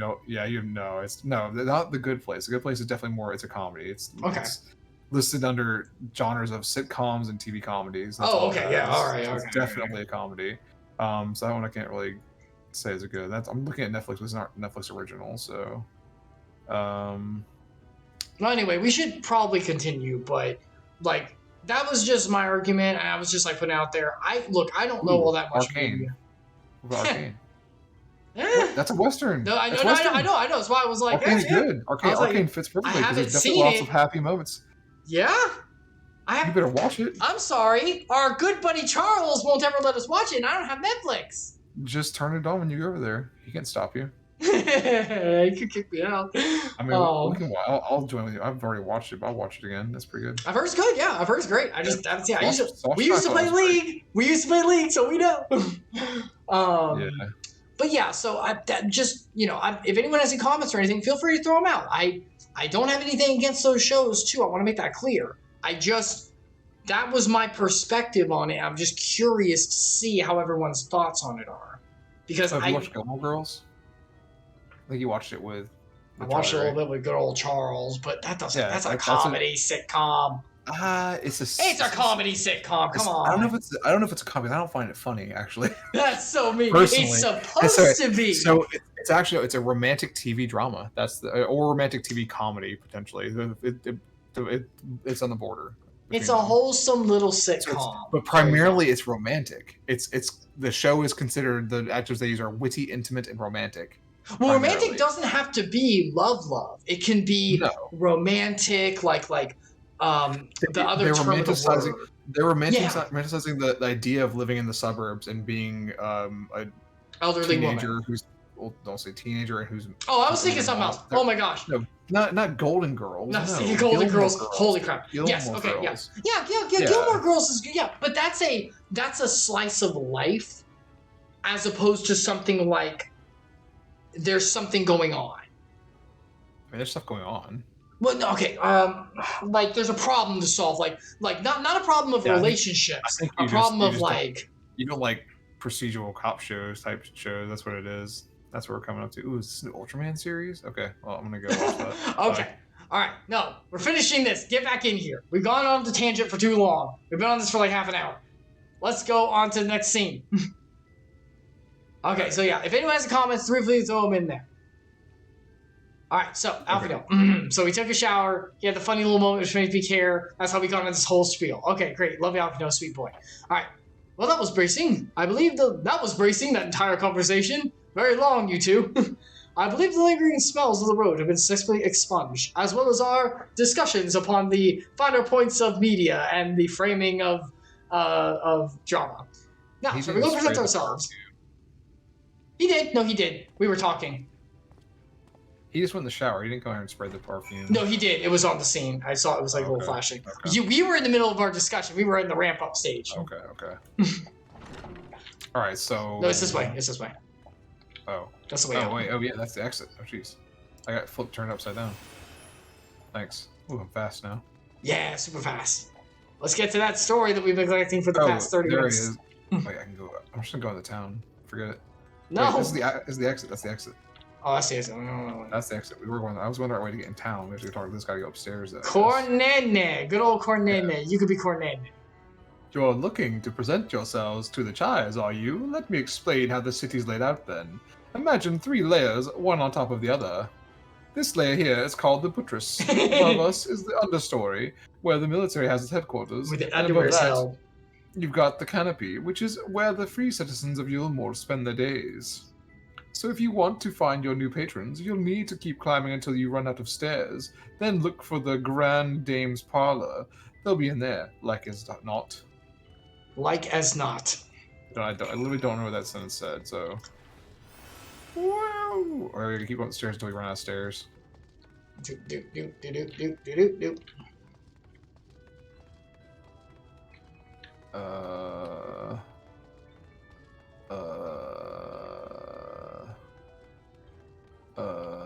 Nope, we gotta keep running out of stairs. Break there. You take a break and talk to that guy in the room. No, I thought the stairs were done. They're not done. There's more stairs. Yeah, keep going until you run out of stairs. I hate stairs. I hate stairs. I hate stairs. I hate fans. Alright, we're... Oh, wow. Aetherite. Bond it. Bond to the Aetherite. And now we can get in here whenever we want. They can't stop us. Oh. Okay, now we can't do it whenever we want because they actually put some crap on it that says we're not allowed to use. Oh. We don't have to listen to them. We can do whatever we want. It's stupid. The Warriors of Light. All right, here we go. Here they are. Dula-Chai. Oh, that is a fat cat. That is a fat cat. That's very rude of you to to talk about her weight like that. in Well, front of my her. character is a skinny cat, so. The guy's not very big. He's pretty normal size. He's old. Wow, our character is like in awe of her girth. Yeah. Well, my And character makes sense because I've never seen one of my species. Oh, who's this then? This is it's voice acted, but also Is this the first fat character we've ever seen in this series? This is a custom character. They've not shown anything like this before. She looks like I don't know, like a stone golem turned human skin. Where's the Where's fat mode for playable characters? I want to be a fat character You now. were in search of an artist. It's freaking awful though. Of an artist. Of an artist. You must be the new, Oh, goodness me. What an adorable boy. Oh no. She likes him. Silken hair, those pearly cheeks. Oh, and you even smell wonderful. Like flowers. Is this actually? They didn't want to paint her. Let me get that sin. She wants a I lover approve boy. of this one, dearest. I That's am what she wants. positive he will paint us the Oh, most no. delightful pictures. yes. Well, Yes, sweetie. better than that talentless wretch we sent packing last week. Uh-huh. Keep the face up, Alfino. Wonderful, wonderful. We sent packing last week. Gilmore. Alfino, if it please you, my lady. And this is my I'm surprised they haven't assistant. questioned. like, This is my giant- servant. Yeah, why didn't they question my giant dragoon behind standing here yet? Why does it take so long? Assistant? I've heard of folk bringing in family members, but this seems a bit irregular. Aren't you a little young to have a protege? We are family in all but name, my lord. Though we share no blood, we have stood He's not guard lying. through life's many challenges, resolved to prevail together. Our boy's not or lying. at all. Brother in Christ, baby. Like me and Epsilion. Of all people, 'tis she Yeah. We who are best family, though. understands my work. Yeah. With her unique insight guiding Though we don't my have the hand, blood either. The art I create is sure to satisfy your expectations. Once the picture has begun, of course, I shall have no need of constant encouragement. And so I wondered, rather than her being in your way, might it then be permissible for my assistant to explore the city she has so longed to see? Out of gratitude for her priceless contribution to my art, I thought it only fair that I make this humble request on her behalf. Oh, did you ever hear of such devotion? Of course your assistant must have her wish. She shall be free to roam to her heart's content. Cat to cat, I appreciate it. Isn't that right, darling? Yes, dear. Oh, yes. Yes, of course, dearest. These people actually Quite seem right. really nice, which is weird. I think she's doing the Two-Face thing, man. Yeah. But why? Why would she be two-faced to her new Well, servant? oh no, you know what? She's childish. She's like a Big Mom from One Piece. As long as she's interested in you, she's super nice, and yay! The second she doesn't care, bleh. There are people like that. Flippant. Once you flaky. go on her bad side, then she's gonna want to get rid of us. That whole thing, which is what happened before. There's history Yep. for that. But also she did show a little bit of like anger, rage a little bit there for a second. So Yeah. that was See, weird. who In my game, wears the giant pants for that relationship, huh? in my game, the dude didn't load. It was just her sitting there for a second. He left her, finally. I was like, yeah, he left. He ran away. All right. I don't think he can escape. We talked to Alfina now. Ooh, Quavers, hold on. 385. What are my boots? Where is it? Where does it have the... I can't read this crap. Where's the item level? It's right above the classes. The classes are in green. So it's 385. ARC, You're right. BRB, You're right. Yeah. You're right. You're very right. I'm blind. Hey, you miss it every time. Oh, it's, just God. it's that weird border thing. I don't know why they have it printed out like that and divided. It's not that bad. It's me. That one's on me. You already have those, I think. Yeah. I don't have. I have 370s. I gotta get upgraded to. Oh yeah, this will be for you then. Yeah. Now that you have opportunity to experience Elmore, I suggest you make the most of it. Explore the city, top to bottom. In other words, I would start with the canopy and go from there. Try wandering about the market stalls. Mayhap such places are usually filled with colorful characters who all have usual quirks that'll make us care about them whenever the rugs pull out. Anyway, only too eager to share local gossip with a friendly visitor. I'd appreciate it, of course, if you could share any discoveries with me in return. We should both learn as much as possible about our new place of residence. I like the new quest accepted, quest completed music. It's pretty cool. Yeah, It's pretty epic. Can we attune to this now? Yeah, I'll say. I think we should be allowed to. Are we part of the? Nope. Nope. Okay. Well. So they don't want. They really don't want us to teleport in and out of here when we want. I guess. Yeah. They want the rabble coming back in. Amiable maiden. Here we go. Oh. You gotta talk to the maiden. I'll talk to the maiden. Oh, hello there. Well, how dare you? Yeah, okay, go ahead. Go ahead and do your Mrs. Doubtfire. Hello there. A fresh register, are we? You seem a little lost. Yes. No. Well, 'tis lovely to make your acquaintance. Speaking of acquaintances, you wouldn't happen to run into my attendant on your wanderings, would you? Big, strong lad, long hair, tied back. He was escorting me on a shopping errand when I realized I dropped my handkerchief, and now I've been waiting here all alone while he's been off searching for it. I'm not terribly fond of being alone. I need all eyes on me at all times. I have a attention deficit issue. Well, if you see him, I would be obliged if you could pass on this message. Forget my silly handkerchief and return to my side at once. Off along with you. It's weird. She's weird. Oh, weird. Pretty weird. It's this whole area. We gotta go actually find him. Yeah. Guy, long hair. Big guy, long hair. Yeah, let's look around. Oh, here he is. Oh. Is he? That's the predicament. All right. Well, you could be him. I'm aiding him first. I'm aiding him second. I'll make sure that he's okay after you've aided him. Oh, he's properly aided. Hold on. He's probably aided. He's got AIDS now. 2 of them. Wicked White. That was too close. That's cool. Wicked White. Thank you, friend. I don't know what I would have done if you hadn't come along. I was trying to rescue my lady's handkerchief, you see. The wind must have blown it off over the edge, but luckily it caught onto something. I thought if I could just stretch out far enough. Yeah, don't risk your life. Risk your life for a scrap of cloth. Which how you pick? Oh wait, you. I think you must think highly of your mistress. Yeah, you're taking that one. Yeah, I'll do the second one. Okay, I'll do the first then. All the gestures. I can't even see my gestures because my armor's in the way. It's so stupid. For you, he said, she is my entire world. Without her, I am nothing. And on mine, he said, it's not just a scrap of cloth. Not if it belongs to her. Okay. Yeah, I get a feeling they're not just amiable maiden and ardentest attendant. A little bit more than that. You know what I'm saying? Well, when actually, I first came to Yulmore. Sorry, go ahead. No, you're good. Keep going. Yeah, I'm saying that actually. When I first came to Yulmore, I thought only of improving my lot in life. On my side, he said, I would risk my life and more to spare my mistress but a single moment of sadness. And then he says what your guy said, so okay. Caught up. But there was so much more to the city than wealth and plenty.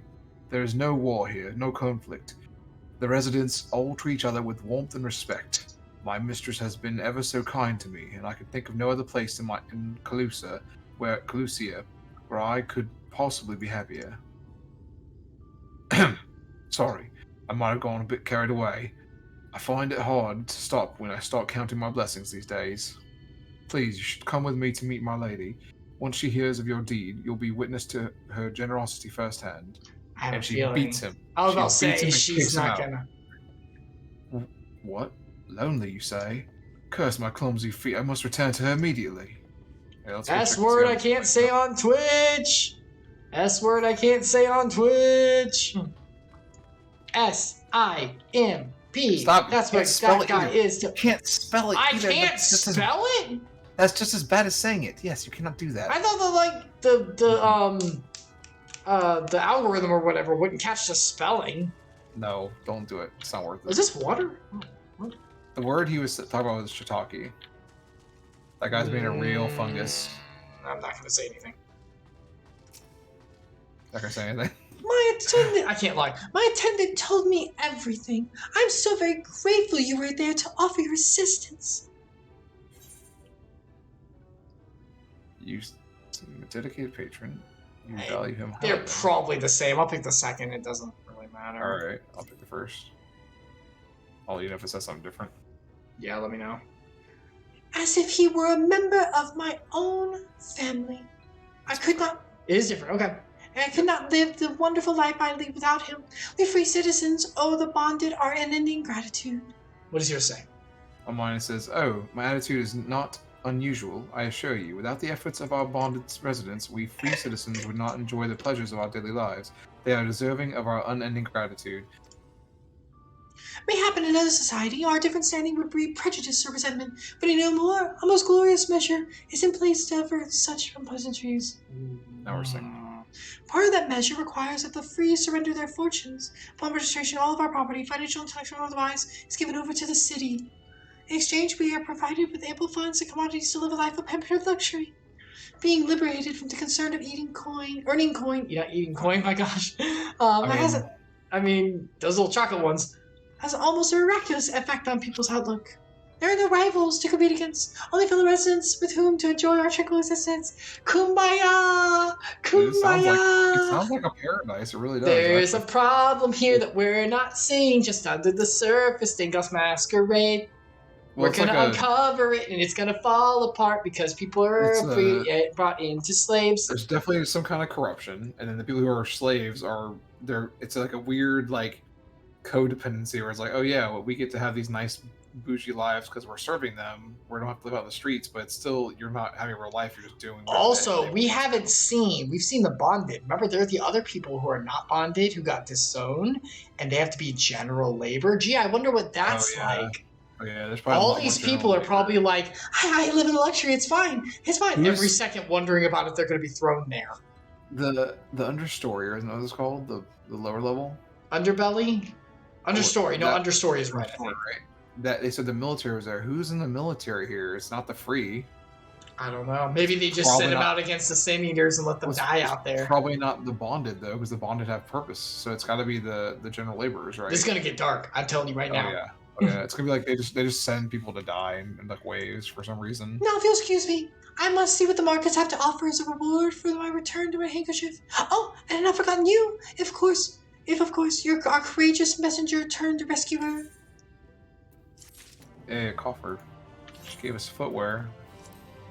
Oh, I forgot to run by the thing to get my... Probably don't need this.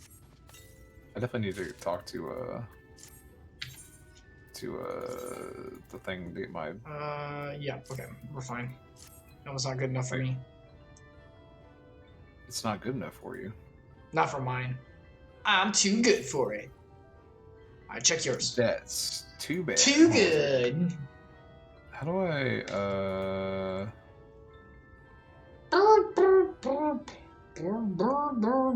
Sort. There we go. And then sort it out. Yeah, new pants or new shoes are good. So put the new shoes on. And then that doesn't look that different. That looks fine. It's basically the same. That's not saying. No, it's not. It's very different. They're like silver and black. Well, then you can change it, right? Can you change it here? Yeah, I'm trying to find the glamour plate. There it is. I was wondering if we could edit glamour plates here. Oh, we can. Great. Yeah, you can. Great! Man, you know who I watched Octo play Sonic 06 recently? You told me about that last time. Man, he finished it recently. Man, what a bad game. That last boss is horrible. Holy crap. God, that's a terrible boss. But don't you fight it as every character, right? You fight Solaris, yeah, the perfected one. Solaris, all three of them, yeah. His name. But you have to charge up your attacks to hit him, which the game does not tell you have to do. So for the first 2 minutes, he's throwing stuff. He's like, I don't understand. So you have to charge with the meter. It's like, didn't tell me. No, it did not. No, because the game isn't finished. Terrible game. By the way, Frontiers is not horrible. What version is he playing? Is he playing the actual? No, he played a. He has it. He had it. This is like a month ago. He played actually 2 months ago now. He had it. Someone sent it to him, so he has the cover. He has it. You know, it's legal. But he was playing a emulation that made the load times not bad. But that was the only thing. Everything else was trash. Trust me. Everything else was just as bad. What was he emulating? What console was it? So I'm curious about. I think the PS3, I'm guessing. Because I think there is a PC version of it, I think. I can't remember now. I don't know. PS3 is really hard to emulate, so it's probably got to be the Xbox version. Maybe it was the Xbox version. And that, how much did he like just randomly fly off the rail? Oh, it was great. The graphics just started to freak out. When we play at your place, he could still do the clip glitch to the 8 balls, the 8 balls you have to knock into the holes of silver in the desert, the most horrible mission. He still was able to do the glitch where you glitch through the wall because you move yourself with the box and you walk over it. So it was all still in there. I mean, yeah, if it's not a remake of the game, they're not gonna patch the physics on it. Those games, that's like the first generation games where they did patch stuff because it's the PS3, Xbox 360 generation. But like, Sega wasn't gonna waste money on patching that game. They knew that game was a trash. They shouldn't even released it. Honestly, they should have canceled it.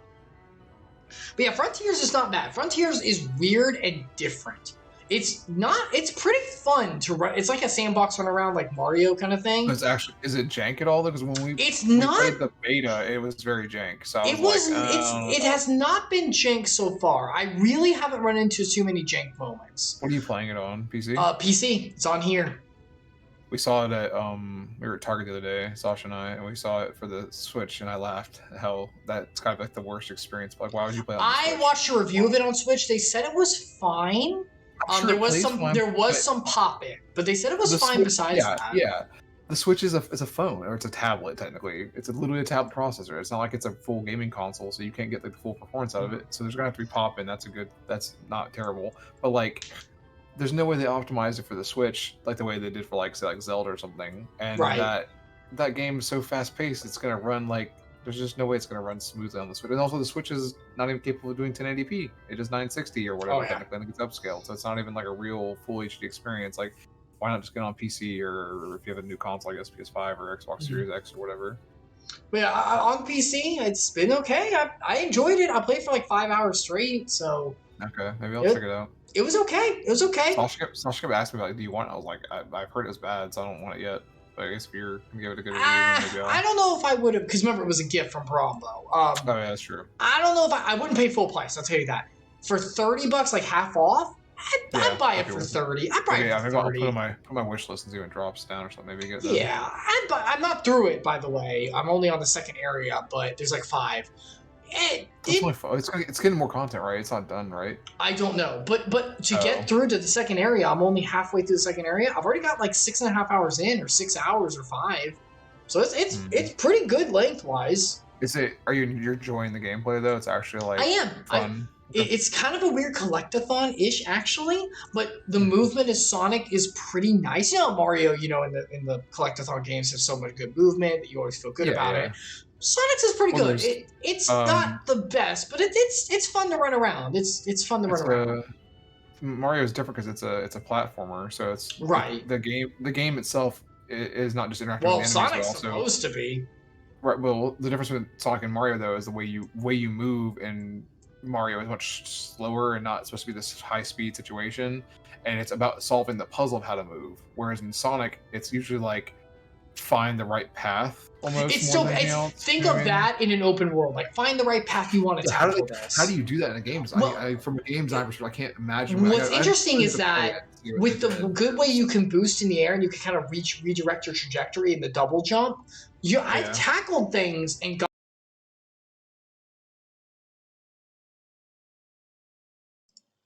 Okay, we're back for a second time. We tried to change a few things. Hopefully, that'll work. Make sure this thing isn't.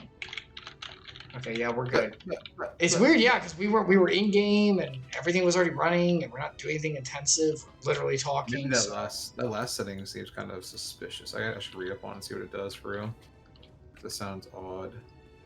Well, we'll just keep going for now, and we don't have too much longer left anyway. We got about another 25 minutes or so. We'll go, and then we'll stop there. Would you like a taste of honey? What? It's the next mission. Oh, okay. Yes, a taste of honey, please. I knew if I said it, you'd be like, "What are you talking about?" It's next mission. Aha! Good segue. All this talk of relying on the bonded, and I haven't given a single thought as to what your duties might be. I hope I haven't interrupted your work unduly. No, I literally sit around and look pretty for an artist. Oh, tour- please don't tell her that. A tour of the cities, and she wouldn't care. She'd be like, "Oh, that's amazing! You were able to give inspiration." You know, something like that. Tour of the city, is it? You must visit the beehive. It's always buzzing with activity. Local humor. I think that's just called a pun, and it's not a good one.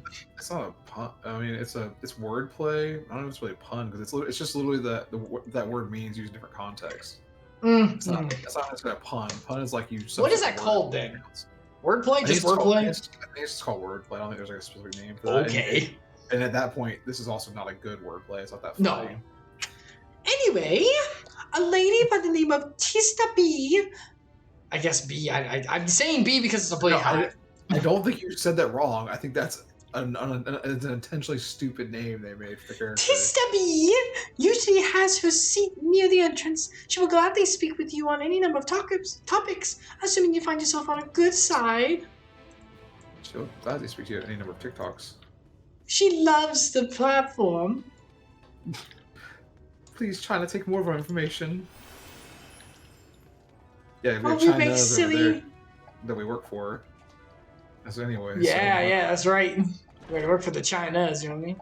Joke's on them. I don't have a TikTok. Ah. What?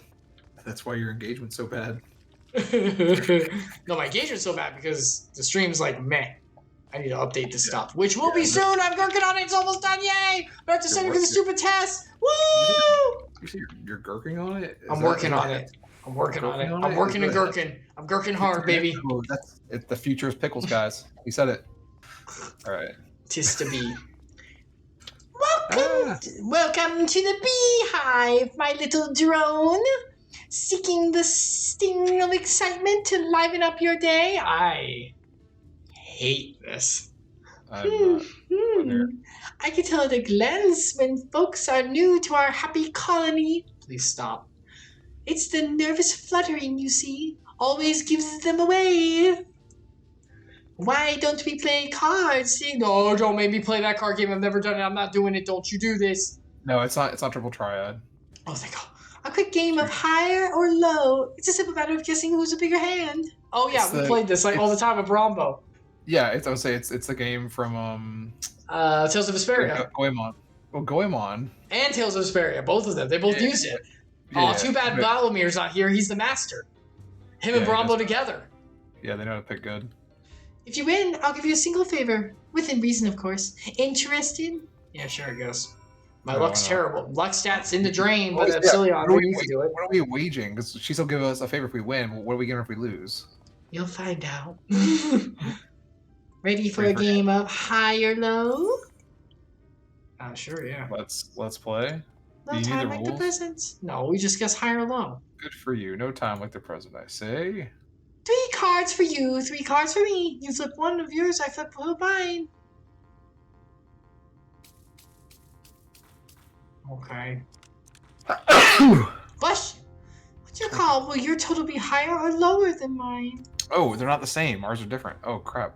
Oh, no, I have to rely on my actual luck. No! This stat is in the negs! I assume this is in the negs! I assume this is going to be scripted. It's actually, like, my numbers are 9 and 5. Or hers are 9 and 5, and you have, what, just 1 and 7?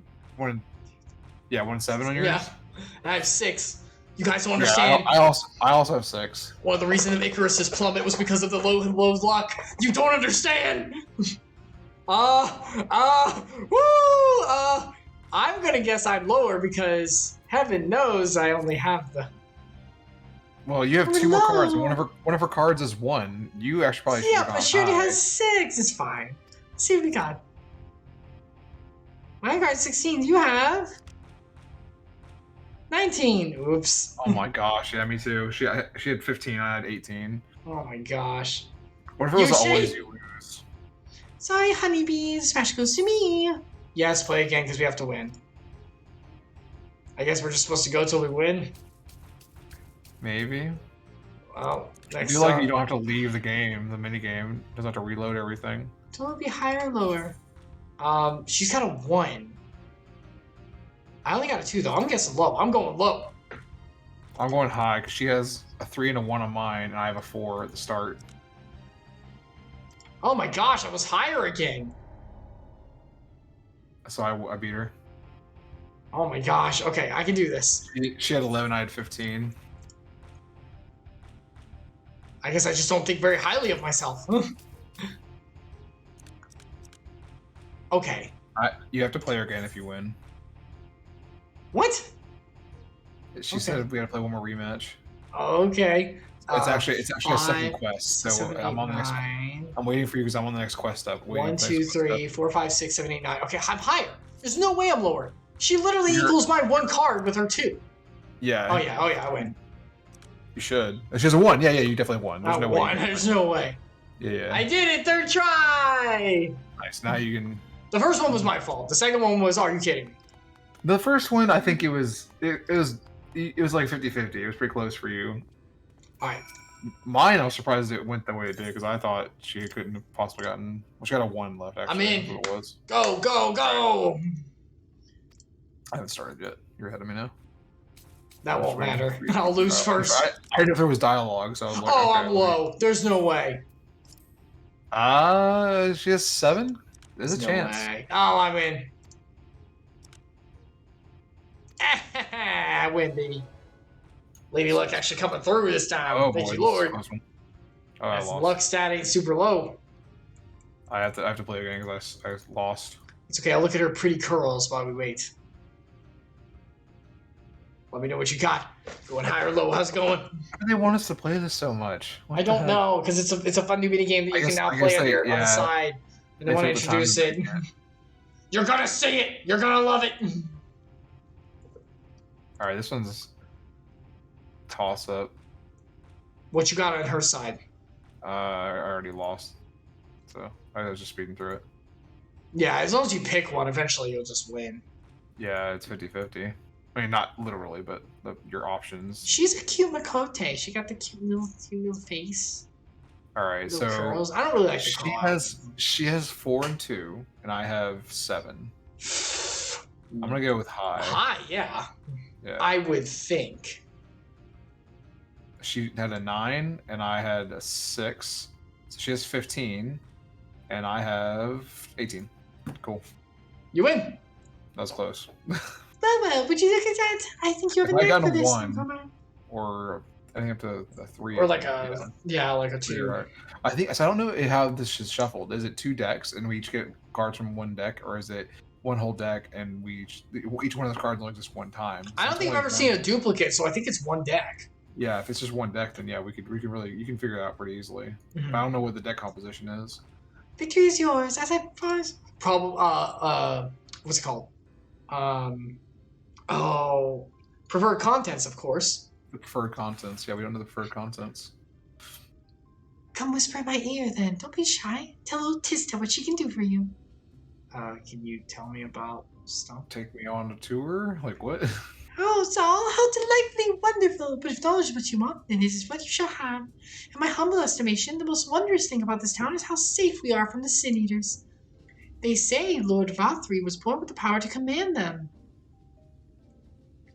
That's fine! Which means no one more than need ever raise a weapon in defense of the city. Then why does he command them not to attack the ones in the outside town? Or the areas around there? Or he could just solve the problem of everything because he could command all of them, right? I don't. Was that the kind of thing you wish to know? If your itch still needs scratching, you might get a few words out of Arthurin over there. There's not that merry sot likes more than the sound of his own voice. The self-righteous bastard. like under her voice. Oh. Hold on. Oh. Hey, where's Palatina's oh my gosh. Where's Palatina's side taunt? She spins around a pole. That's why I brought it up. The pole of her scepter. It's like the most in a game that has bayoneted in it, it's the most like sultry action in the game. Oh my god. So you like? Hold on. What about this one? You like this one? Here we go. Yeah, shake it, shake it, shake it, shake What about this one? it. You like this one? Yeah, I don't think that one's fitting here. The Manderville dance? Why not? Oh, I want to walk. How do I walk again? Do I hold Z? No, it's hold X, I think. Yeah, it is. Okay. No, it's hold C? I think it's hold C. No. How do I walk? It's like Q? How do you walk? It's not V. It's just W to walk forward. No, to walk and not run. It's a button you can hold. I don't remember what it is. Control? No. Alt? Shift? No. Scroll lock? Tab? Whatever. I was gonna do a catwalk. I've lost. It's R. R. It's R? Okay. R, yeah. Or mouse 3 apparently does it as well. But that's auto run. That's not walk run. Sorry. Yeah, but here we go. Yeah, there we go. It doesn't matter. It's walking. Yeah, because I want to do this. Toggle between run and walk is the number. Here we go. Dan, dan, dan, dan, dan. This is Otome sporting a casual look with her red panda. Simply stunning. Starstruck, I might say. Comet is his name as well. And then, this is the perfect time. This is the perfect time. But that's not all she's got up her furry sleeve. Now we've got. How do I walk? How did I walk? No, don't run. Walk. Wrong one. How do I walk? I did it. No. Can't get close enough. I want to walk. I want to do the thing. Physics. I can't do what I want to do. I pressed the button correctly. No. How do I walk? No. I want to walk. Stop making me run! Oh, whatever. I was gonna catwalk with this outfit too. I was gonna show all the new outfits on the catwalk. It's dead. Dream's dead. Moving on. Talk to Atherin. Doesn't matter anymore. Also, this isn't for my character. This is for me. Hello. How you doing, girl? Okay, come on. Let's talk to this guy. I'm trying to find. Oh, he's got like his hand on her back. I'm pole dancing. You're pole dancing. You're freaking awful. Get over here, Mr. Pun. That was a pun. That was a pun. Alright, that was fun.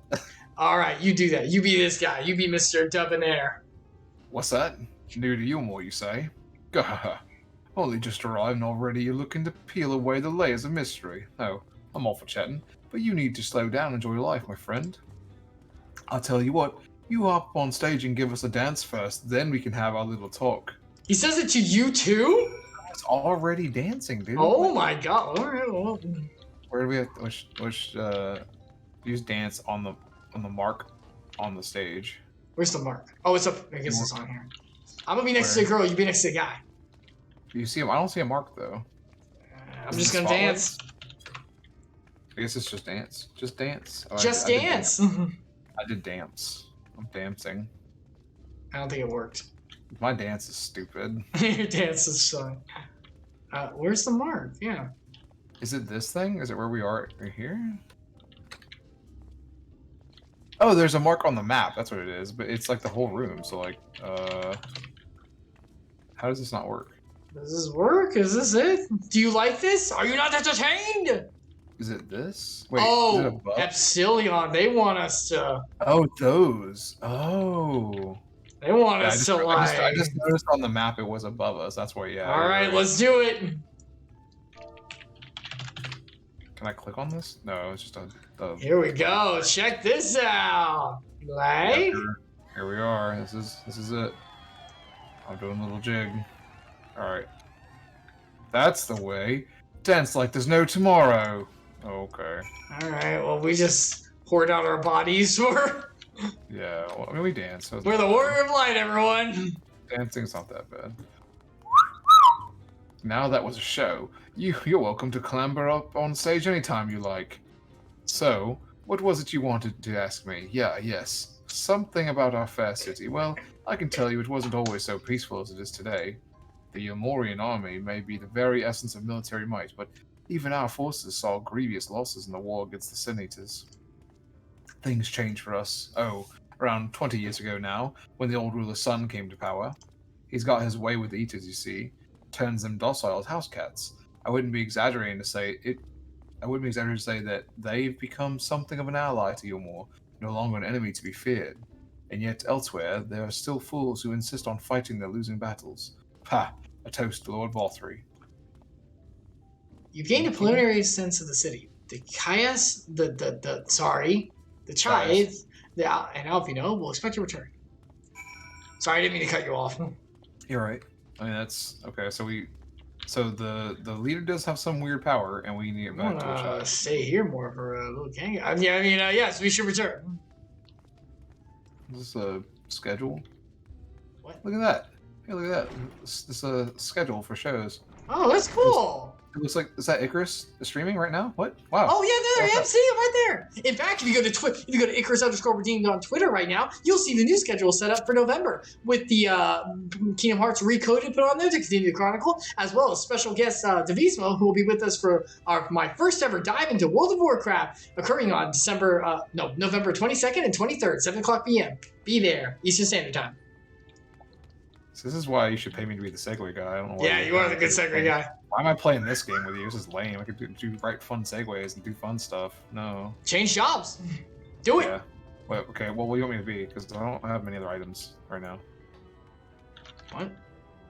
Let me change jobs. Which one do you want me to play? You suck. I got Gunbreaker. Maybe Gunbreaker? My Gunbreaker is trash. That's just because you haven't played it forever. Yeah, I don't even think I've done the main missions for it yet. I just gave up because I was like, this isn't that fun. You're a tank, of course not. You have to take all the responsibility. DD is fun, but yeah, being a tank is. Yeah, oh god, okay. Do you want to be the wife and I be the husband, or do you want me to be the wife and you be the husband? I'll be the wife, you be the husband. Okay, go for it. Oh, you've returned from your jaunt around the city so soon. You needn't have hurried back. Young Alfino has yet to be put brush to canvas. Is that an innuendo? One cannot rush good art, I'm told. We're good artists, apparently. Finally. He's not that gruff, he's just old. Okay, he's back in his outfit. I know, I get it. Yep. Yeah, he changed his clothes. Look at how artistic. Actually, it's a new outfit. It's slightly different.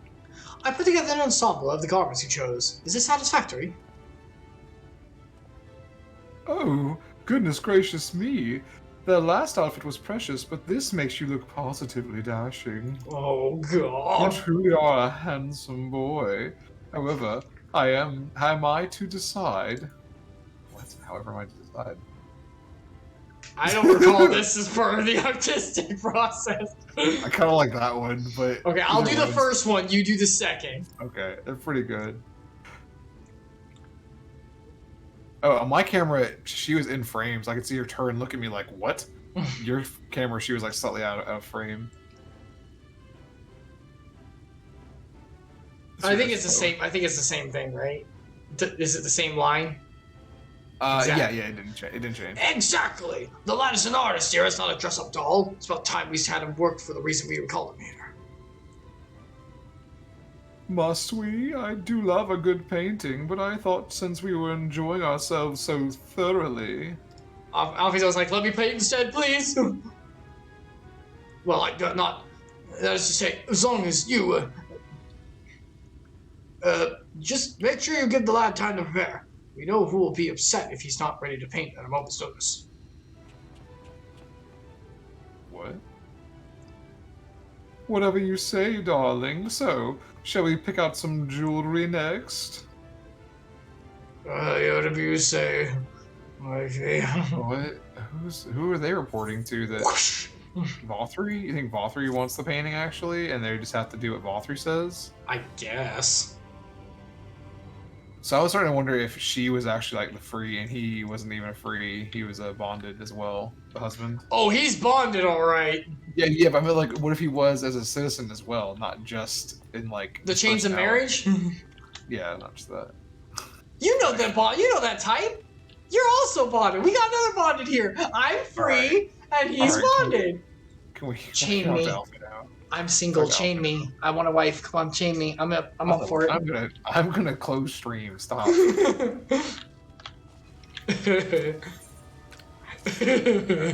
Read Alphina's lines. Viritue-I has a particular sense of beauty, and apparently that extends to how I should dress for painting.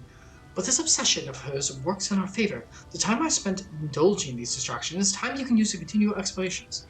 For this excursion, I'd like you to delve into the layer below us and sniff about the military headquarters. I'm sure the understory has its own tale to tell. And if the undergarments of the understory are anything to tell as well, a brown tale awaits. Ew. These marks are skid on the Yulmore city. Just, I hate everything that I've just said. You set it up. I know. I regret. I know. I'm like, this is my fault. Downstairs. You go downstairs. How do we go downstairs? I don't remember how to get there. You walk right past the staircase. Oh. Remember, it's the infinite staircase. I was too busy cringing. Oh no, cringe! Where we can jump off the ledge. Nah, it's got those invisible walls. Fast. I want to get down fast, though. You gotta get down fast. That's my job. I fall. Trust me. Leave it to me. As Icarus, I can hit that ground faster than anyone. Woo! Fastball. Did you? All right, now get the staircase. Is this the bottom? Is this it? This looks like the right area. Oh my god, I don't know what Sasha's cooking, but it smells so good. I'm going to be making spaghetti later. Oh, here we go. Oh, she's making a chicken, but she's making all that stuff. Oh, I'm gonna watch. If anyone wants to go to Jesse Cox on Twitch, he and Krendor watch Primal. So I'm gonna watch that, the Nick Cage movie, where it's Nick Cage on a boat trying to smuggle albino tiger, but at the same boat there's an assassin trying to assassinate an international military squad, and Nick Cage as the animal wrangler is caught in the middle. It sounded horribly stupid. It's a movie called Primal? Yes. Because all I found is the TV show on Adult Swim, and I honestly forgot this movie existed. I was thinking about Fallout Primal. Remember when that was a thing? Fallout Primal? Not Fallout. No, not Fallout. Far Cry. Sorry, Far Cry. Far Cry. Far Cry. Yeah, that was a big game. Yeah, that was a big game. No, but I can't. That's a movie, really? Yeah, apparently. It's on Amazon. Oh, it came out in 2019 also. Oh, that's so crazy. That's when the show started. So, like, that movie came out at the same time the show started. Well, I wonder which one people went to. I mean, probably both. Freaking Nick Cage. Yeah, that sounds great. I'll take the role. But we didn't even finish explaining Tiger Wrangler or Assassin. Sounds great. Oh. I'm reading the plot now. Like what you said. Pretty close. Not quite what you said. It's a little bit different on the listed plot. Isn't it good? I don't know, man. Who's the bad guy in this? James Jensen? Is that who it is? I don't know. Funk Jensen. He's like a... Funk. Funk. I know how you say it. So I think it's Dutch. I don't know how you say it. Alright, let's talk to the Weeping Warbler, because I'm going to need to stop soon. Oh, I don't know. She's Dutch, though. Alright, Weeping Warbler, let's go. You want me to do it? Sure.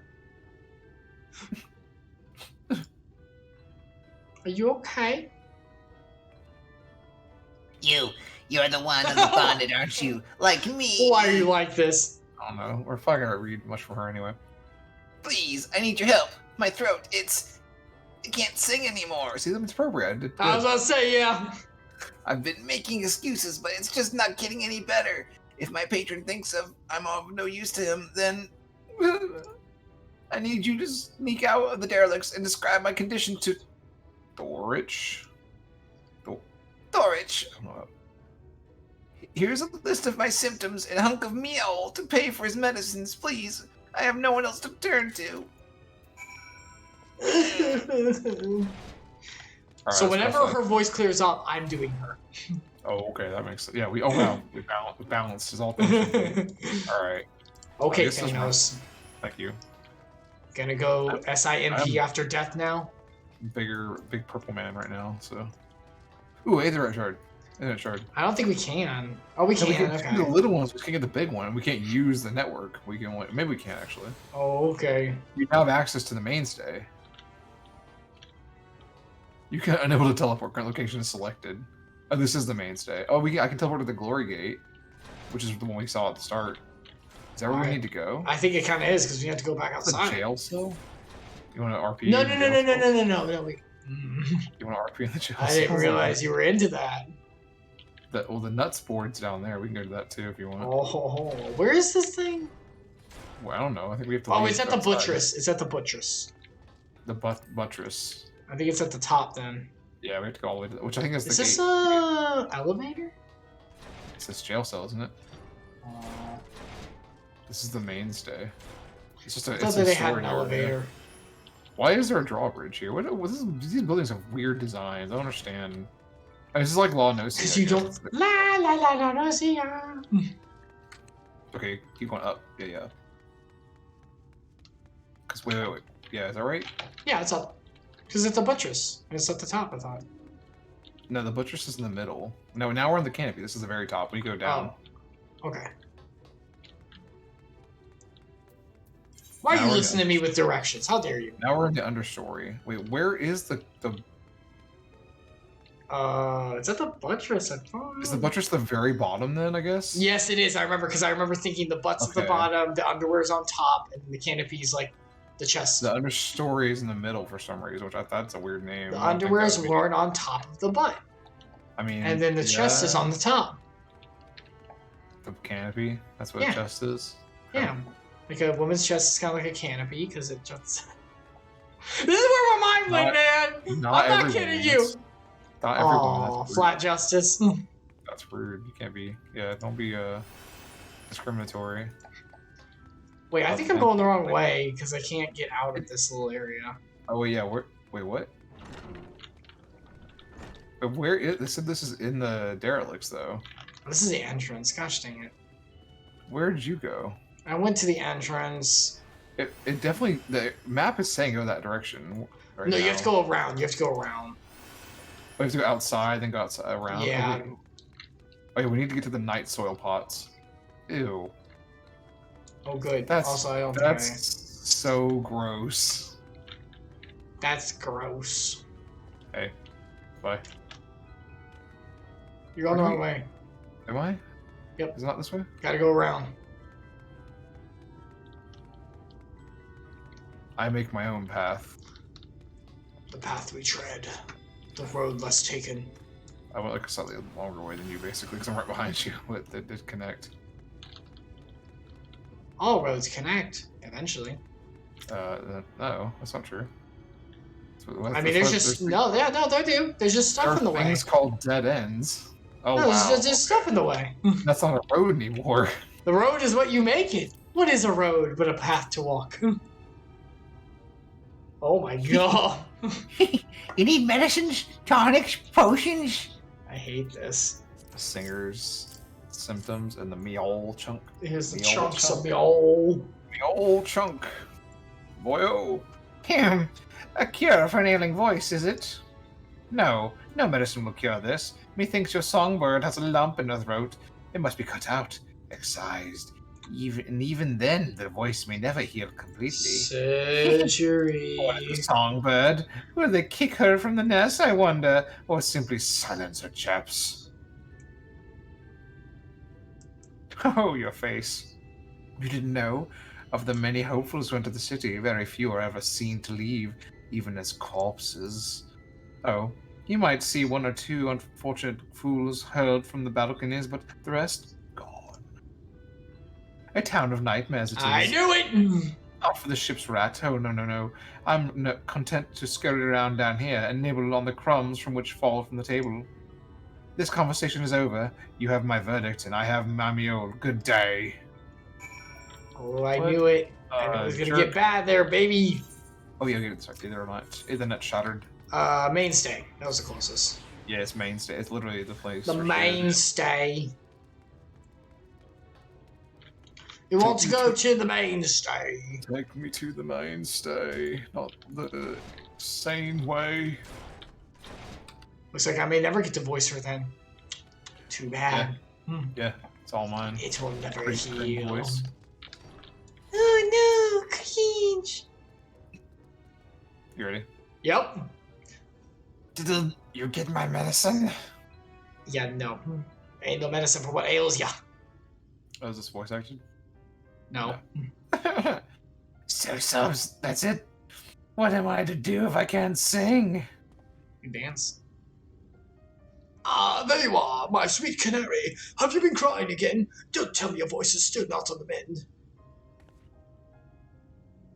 Oh, generous sir, have mercy. I've done all I can, but even the apothecary said... Why would you cut that? Just say I can't sing anymore. Yeah, we know we were there. So it's jumping cut to where he knows. So you've been suffering all this time. I'm sorry, my pet. Time to kill you. I don't like that term. Yeah. I hadn't realized. Look, if it's in a relationship and you guys both consent to it, that's fine.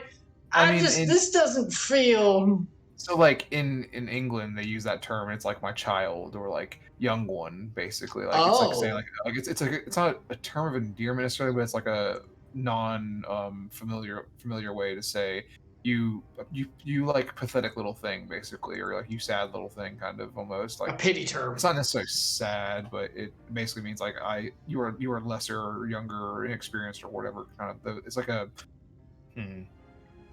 Is it derogatory? It's like being called Chan in Japanese. I hope that makes sense. Instead of being I thought Chan was reserved for someone who.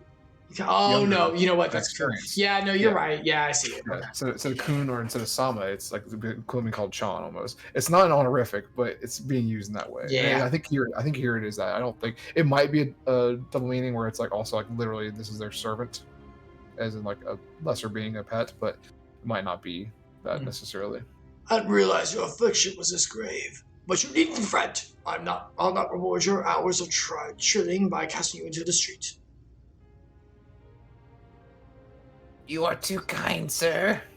But what use am I if I cannot sing? I fear the day I become more burden to you than treasure. It doesn't matter, you all share everything, so there's no burden thing, right? Because social. And I shall have a word with Lord Valtteri and arrange for your ascension. What? Excuse me? In that paradise where resides neither pain nor illness, will your song ring out clearly once again? Or mayhap you think it a step too far? No, you would do that for me? Of course! I would almost wish to hasten my own ascension, knowing your blessed instrument was waiting to greet me. So ascension isn't becoming a free person; it's being killed. Ascension is becoming a Sin Eater, and he controls them, calling it. How does he control Sin Eaters? That doesn't make any sense. You know, he controls them whenever they become a Sin Eater. I think he kills them by giving them to Sin Eaters, and it curbs the Sin Eater, like it makes them busy.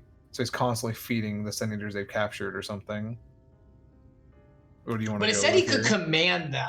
So either it's like you saying he feeds them and then they it's like a deal, will obey if you feed, or he's turning them into Sin Eaters, and the ones he turns now obey him because he's the one who did the procedure in some way. Either way, it's awful. I'm curious. Which one do you want to do here? Ascension or sounds too good to be true? It doesn't really matter. I'll do the first one if you want to do the second. Works for me. I'm pretty sure it's going to be the same reaction. It should be the same. You must be a new arrival. Allow me to explain. Same thing. Mine's slightly different. You must be a new arrival to harbor such doubts. Allow me to allay your suspicions. As all know, the Sin Eaters exist to devour the sinful, but also do they serve to gather the souls of the innocent and shepherd them into the celestial paradise. It is through Lord Varus that we learn this truth. It is through Lord Varus' grace that the free people... Valtteri, thank you. Valtteri's grace that the free people of Eleanor is destined to embrace salvation. We are blessed to spend our days surrounded by love and merriment, until at last we are called to our final rapture. This is a cult. This is called. Even the bonded may find a place within that host, should their patrons deem them worthy. Wow, they're eating it up. Lord Valtteri truly is a great man, isn't he? Yes, let's go die together. Now, if you excuse us, we must be on our way. We find eternal salvation for the... No. Oh, is that like you thought you were doing a Rick impression for a second? Well, you did eternal passion and compassion, so precious canary. There you go. Curtsy. Curtsy bow. Nods. Well, it's more like tracking for me, I guess. Tracking bow. Alright, let's report to Alfino and we'll stop there. Alright. Because it's getting later and I gotta eat. I gotta work tomorrow. It's getting nader. Where's the... There it is. There it Can is. we teleport to the boy? Yeah, I think we can. It's like That's the... it. We're in the way. No, we can't. Nothing is... I mean, we can go to the thought- glory gates, but that's actually below us, so there's nothing really worth teleporting to. Just I thought keep the going. nice one... Oh. No, that's how where we were. That's out way up there. Yeah. We gotta go up to Alfino up top, so it's just might as well go up the stairs. Nah. Bleh. You a vampire now? And I was like, nah. Yeah. I don't like it. Yeah, see? Yeah. Up the Knock over stairs. Florida, see? Yeah, knock over Florida. But that's where I live. Running so fast. Keep talking to the fat lady, gets it. Yeah, the fat lady gets it. What'd I say? What'd I say? I always forget that when he did say that, doesn't he? Oh wow. That's Oh, pretty he's good. got the painting Alfino. out. That's actually really good. He is an artist, remember? He does the sketches in the books for us. Oh Wow. yeah. Actually, she's gonna be mad that she's so fat, obviously. Yeah, she is like very fat in this. What's her name? The Habsburg woman that married into King Henry's family. Oh my gosh. I always forget. Sasha be so mad at me, I can't remember her name. Just she likes that musical, the Six musical, and they say her name every like what's in the song, her song. I can't remember it now. Anyway, whatever. All right. Alfino. Sorry. 'Tis good to see you back. You were taking so long, I began to worry something had happened. I've been sketching an outline for the portrait, but nay, the chais appear otherwise occupied. Will you share with your investigations of gleams thus far? So people ascend and they die or become soul eaters, we're not sure, and this is going to be bad. Saint Eater, sorry. So, what if I... How do you pronounce his name again? I never get it. Vault. It's like vault, but then instead of alt at the end, you just say 3. Does that Vol make sense? 3. Vol 3. Vol 3. Vol 3, okay. It's like the va and vault, and then Okay. 3 at the end. Lord Vothri boasts some manner of influence over the Sin Eaters, does he? That would explain the reverence in which he is held by the citizenry. And as for this ascension business, I cannot help but being put in mind of that apothecary and his ominous remarks. If so many folk have entered the city over the years, where do they go? Yeah, there's definitely something. boy. I didn't expect that because they hadn't said anything about what happens when they died. I assumed everyone just died of old age here, and that was all it was. But that's a good point. We don't see anyone ever leave. You don't see bodies ever get taken out. All right. Okay, let's grab this and then we'll be done. Well, actually- Yeah, okay. You want to do it? I already jumped in. It's too late. Okay.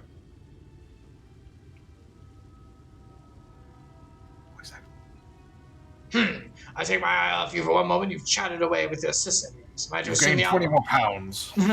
I'll assume the outline is done then.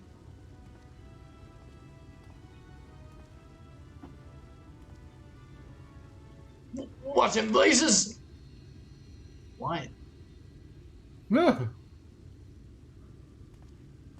My wife is not It's so so- rotund. So unflattering! Explain yourself, Avino. Where is your artistic interpretation? It should evoke images of affluence and nobility, and overwhelm the viewer with its boundless beauty. Well, there's boundless there. She's Now boundless. she's boundless. Yeah, he used the right word there. Lochai, you started that. You stated that this portrait was to commemorate your anniversary. Yours being a joyous union, it seemed to be the realistic portrayal. Realistic! I don't want realism. I want perfection. A spectacle to slacken jaws and weaken knees. Make people cry out in amazement. Now fetch a blank canvas and...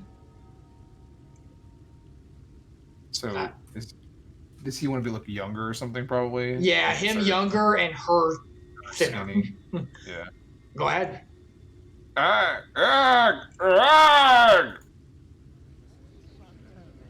Top-notch acting. Did that come above?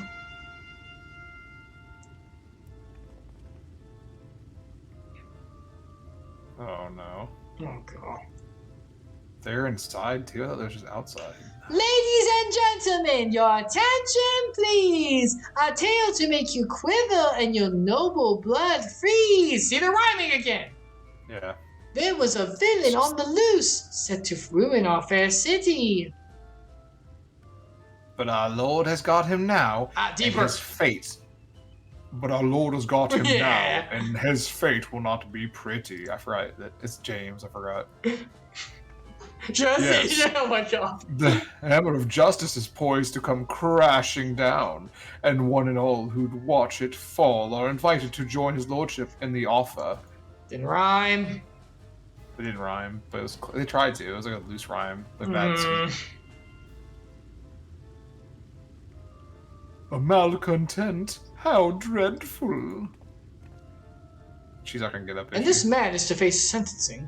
Now she wants the place to stay straight, not killed.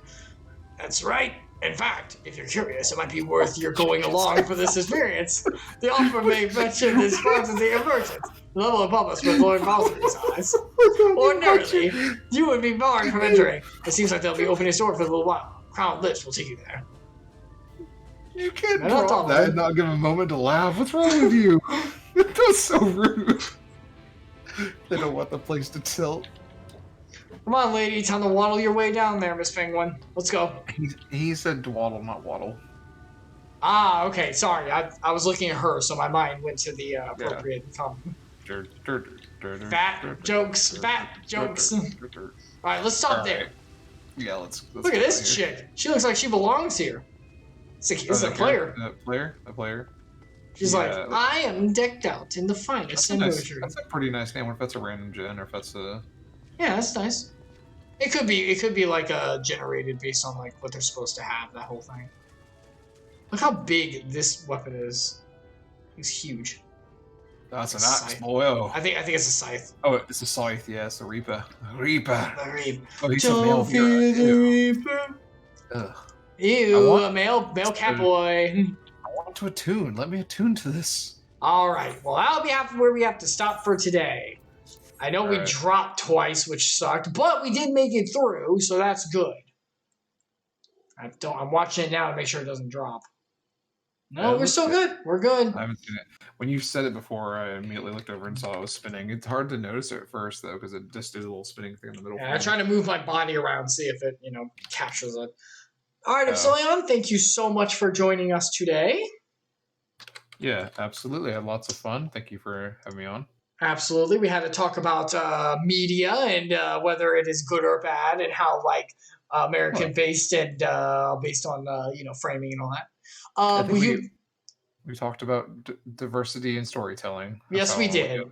Yes, we did. I totally didn't complain about my preferences not being met within the Western media for the past, half an hour. No, that wasn't me. Yeah. Everyone got to know about your taste a little more. And my lack of subtlety appreciation and how I need it slapped in my face, hence Shonen Battle and Bleach and Naruto and crap being my favorites. Oh boy, I love being Forever Child. Okay, so are you up for next Saturday, the 19th? That was the last one we were going to do one after the other, correct? Saturday? Sorry, Sunday. My apologies. I'm looking at the date on my computer now. Saturday streaming? Jeez, no. That's not a thing. We don't do that. I have to do family stuff on Saturday, actually. The 20th? No, 19th. No, 20th. Oh my gosh. Yeah, 20th. Oh my gosh. Yeah. It says the 13th. That's right before my break and right before we start recoding. Yeah, it's up to you. If you want to do, I think I should be able to. I don't think there's anything going on, and then that'll probably be the last one. Well, so that's the thing. We can do them every week, I guess, if you want for a while, because we did need to make up. But well, the 27th I can't. I know I can't. I'm going to be busy on that. The 27th is when I'm going to be going out of town the next day, so I probably shouldn't, because I probably need time to pack and get stuff ready. So let's just pick it up on December 4th. That's fine. If you want to do next week, that's fine. 20th is okay. All right. We'll put it in for the 20th and see what happens with it. All right. All right, Epsilion. Thank you so much for stopping by, buddy. Have a great rest of your day. All right, bye-bye, friend. And he's gone. Forever into the ether. Well, we've explored more of the city, and it's just as creepy as can be. I knew there was something underneath the surface. There always is. All right, so thank you so much for joining, everyone. I know we went on a long tangent in there, and we had some drops, which I apologize for, but I do appreciate it. Appreciate your patience. I'm gonna keep looking into it and see. I'm gonna be playing other games. The problem is this week it's probably not going to happen a lot because this week is very busy for me, like very busy. But maybe on Tuesday I might be able to a little bit. I can probably do Tuesday, and we can probably play more Rabbids on that day and see if it. I don't think it should crap out with that because I'm using the Switch, but we'll check. And then maybe some Sonic, maybe some more Sonic Frontiers on a different day too, because it's kind of easy to jump in and out of that. So we'll see what I can do. But once again, I'm Icarus. These are streams. Before we go, though, I do like to share a little bit of God's word. I'm a believer in his word and the important framing that's done around the virtues he puts forth, which is maybe one of the reasons I get so antsy about it, too. But yeah, I do like to put that forward, and we are going through the book of Genesis, so I like to share that with all of you. It's a little bit of God's word moving forward. Yes, okay, here we go. I thought that wasn't the correct one, but it is. Hold on. Go over to where is my desktop. There it is. Boop. Oh, it's not on the right display. Boop. There we go. So we have been going through the book of Genesis and God's great work in the people that he created, ourselves, our humanity, as it's gone throughout the years. We started with Adam and Eve in the fall and then went all the way to Abraham, the first person who God, through his mercy, called out of the land of Canaan. I think it was the land of Canaan. No, to the land of Canaan. He came out of the land of I should know the name. He came out of a foreign land to another land saying, go pick up everything that you own and your family and go on this trip. And I'm going to show you a land, a promised land I'm going to give to you. No sin eater strings attached as long as you follow me. And so he did so with a little bit of bumps on the road, but he did so. He had a child named Isaac. He had a child named Isaac had a child named Jacob, and Jacob's name got changed to Israel, which would be the name of the great nation that would be made in this patriarchic line. Basically, God had made a promise that through the line, the lineage of Abraham, a great nation would be born, greater than the stars of the sky and the sand of the beach. And it would come through Abraham's line. And through that line, not only that, would come a Messiah that would one day save the world. Though that's kind of like hinted at throughout a lot of the scriptures as well, but that too, salvation to the people. But first would come a nation, and this nation would be Israel. And as we all know, a lot of people know now the nation of Israel. So we've been through the 12 brothers that were born of Jacob.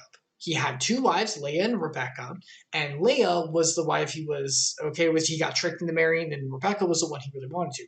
Rebecca died, so the two sons she left behind, Joseph the older, and then Benjamin, the baby son out of all the 12, those sons were his favorite, and he loved them dearly. And Joseph the older had dreams that God had given him as gifts. Now, his brothers didn't like the dreams because it made him more special, and the envy started to build. Plus, the dreams predicted that all the brothers would bend down to him one day, in homage. And they didn't like that. So they threw Joseph into a pit and sold him into slavery to Egypt. They thought he was dead at that point, basically.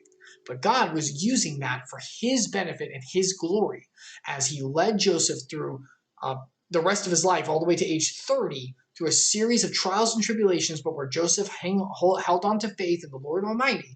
And that led him eventually to predict 7 years of plenty and 7 years of famine throughout the entire region of the world. And by working with Egypt, the right-hand man, because of the dreams that he was able to interpret, was able to preserve that entire nation and the whole land around it, because Egypt was the only one who saved their plenty years and was able to prosper and hold for everyone to come and get from. Eventually, Joseph's brothers were sent to Egypt to pick up food because they didn't have any, and Joseph met them. And after a series of back and forths, Joseph finally revealed himself to his brothers and said, you meant for ill for me because of what you did, but the Lord used it for his glory, and in order to have this to happen, where I am here preserving the nations, and his work placed me here.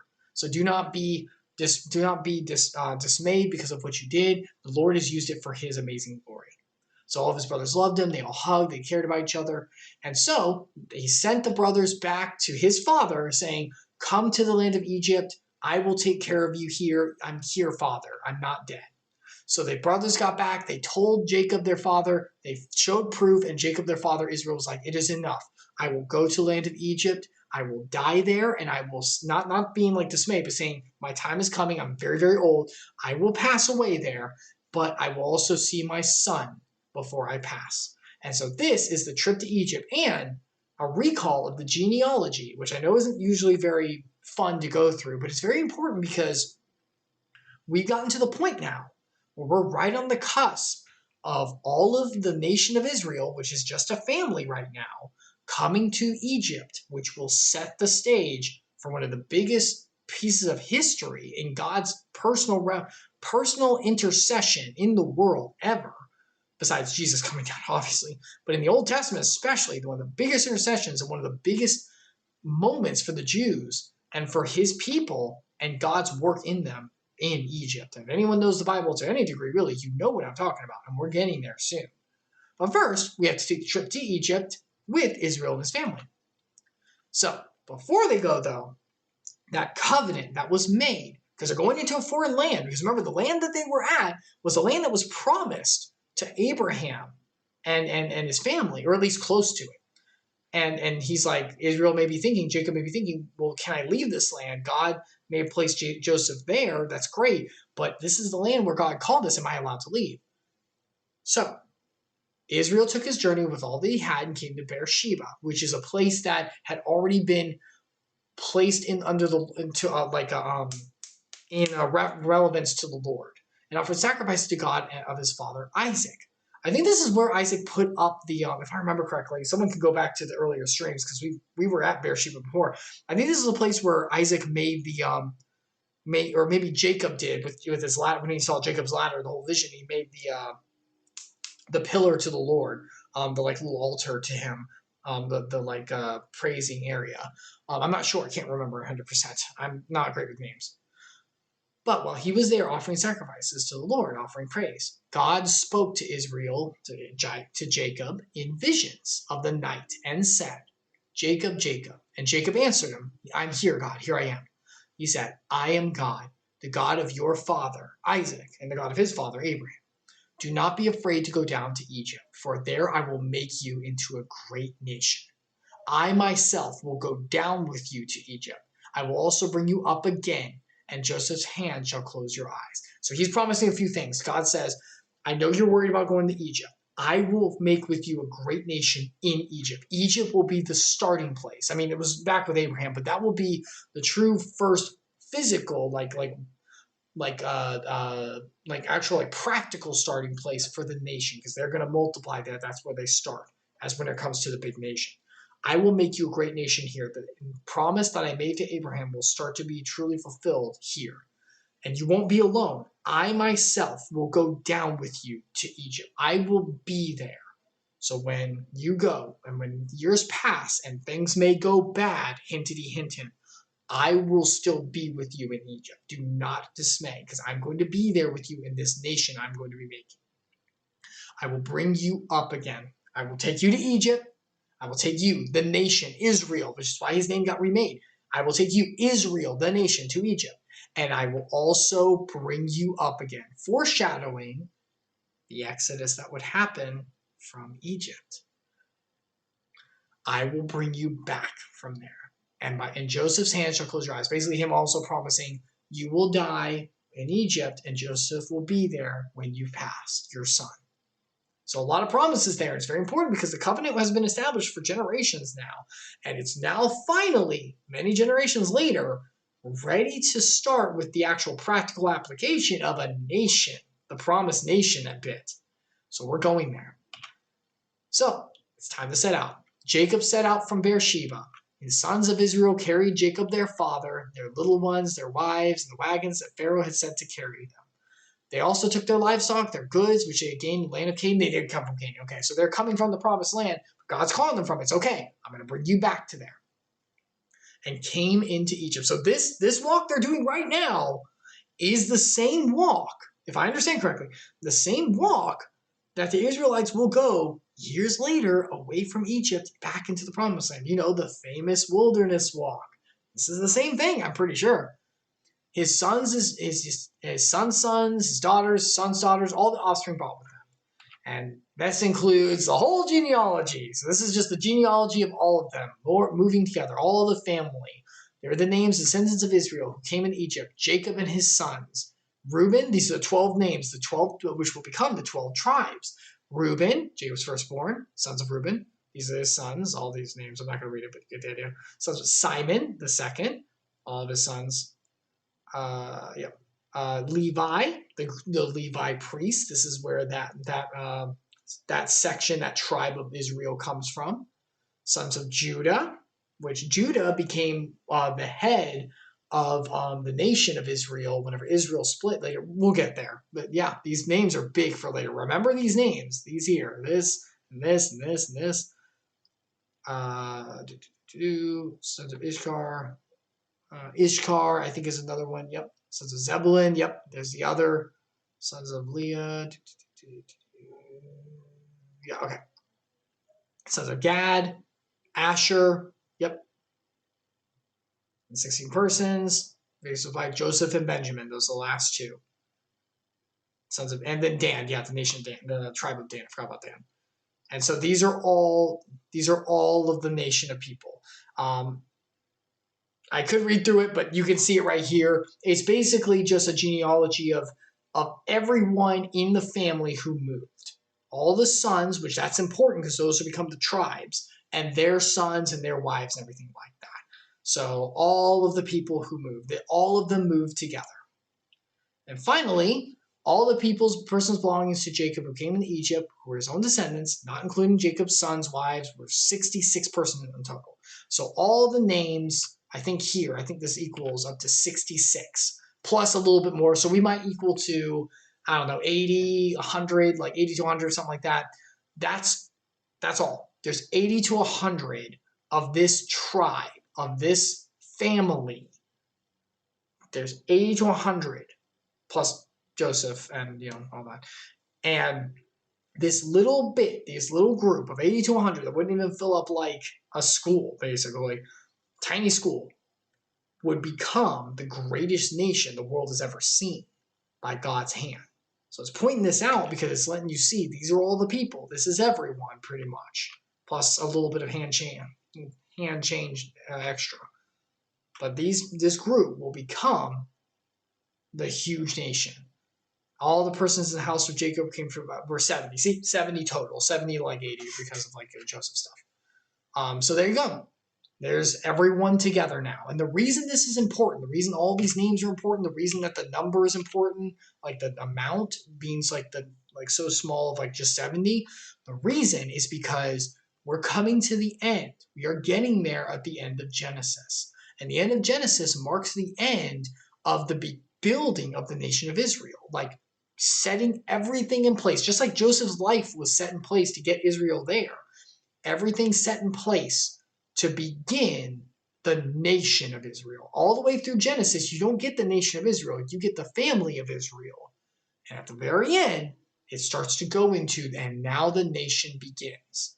And the nation beginning is so important because it's God's chosen nation. He looked at Abraham and said, I'm going to make this nation. And even now, the nation of Israel has special prevalence in the Lord's mind. But it's the blood of Christ who came from that nation.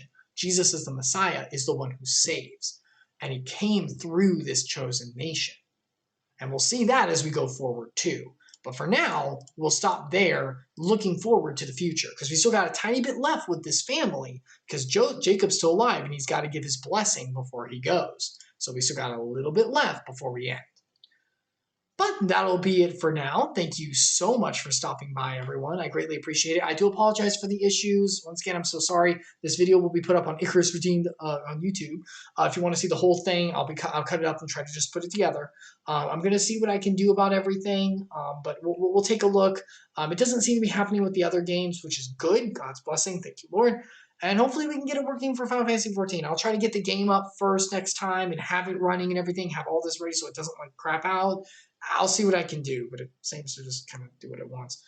Anyway, God bless every single one of you. Thank you so much for coming by. May God bless you. I hope you have a good week going forward. And Go check out Icarus Twitter Twitter if you want to see the plan for the Thanksgiving week too, because I have that up now. So anyway, I gotta step up for now. Thank you so much, everyone. God bless you.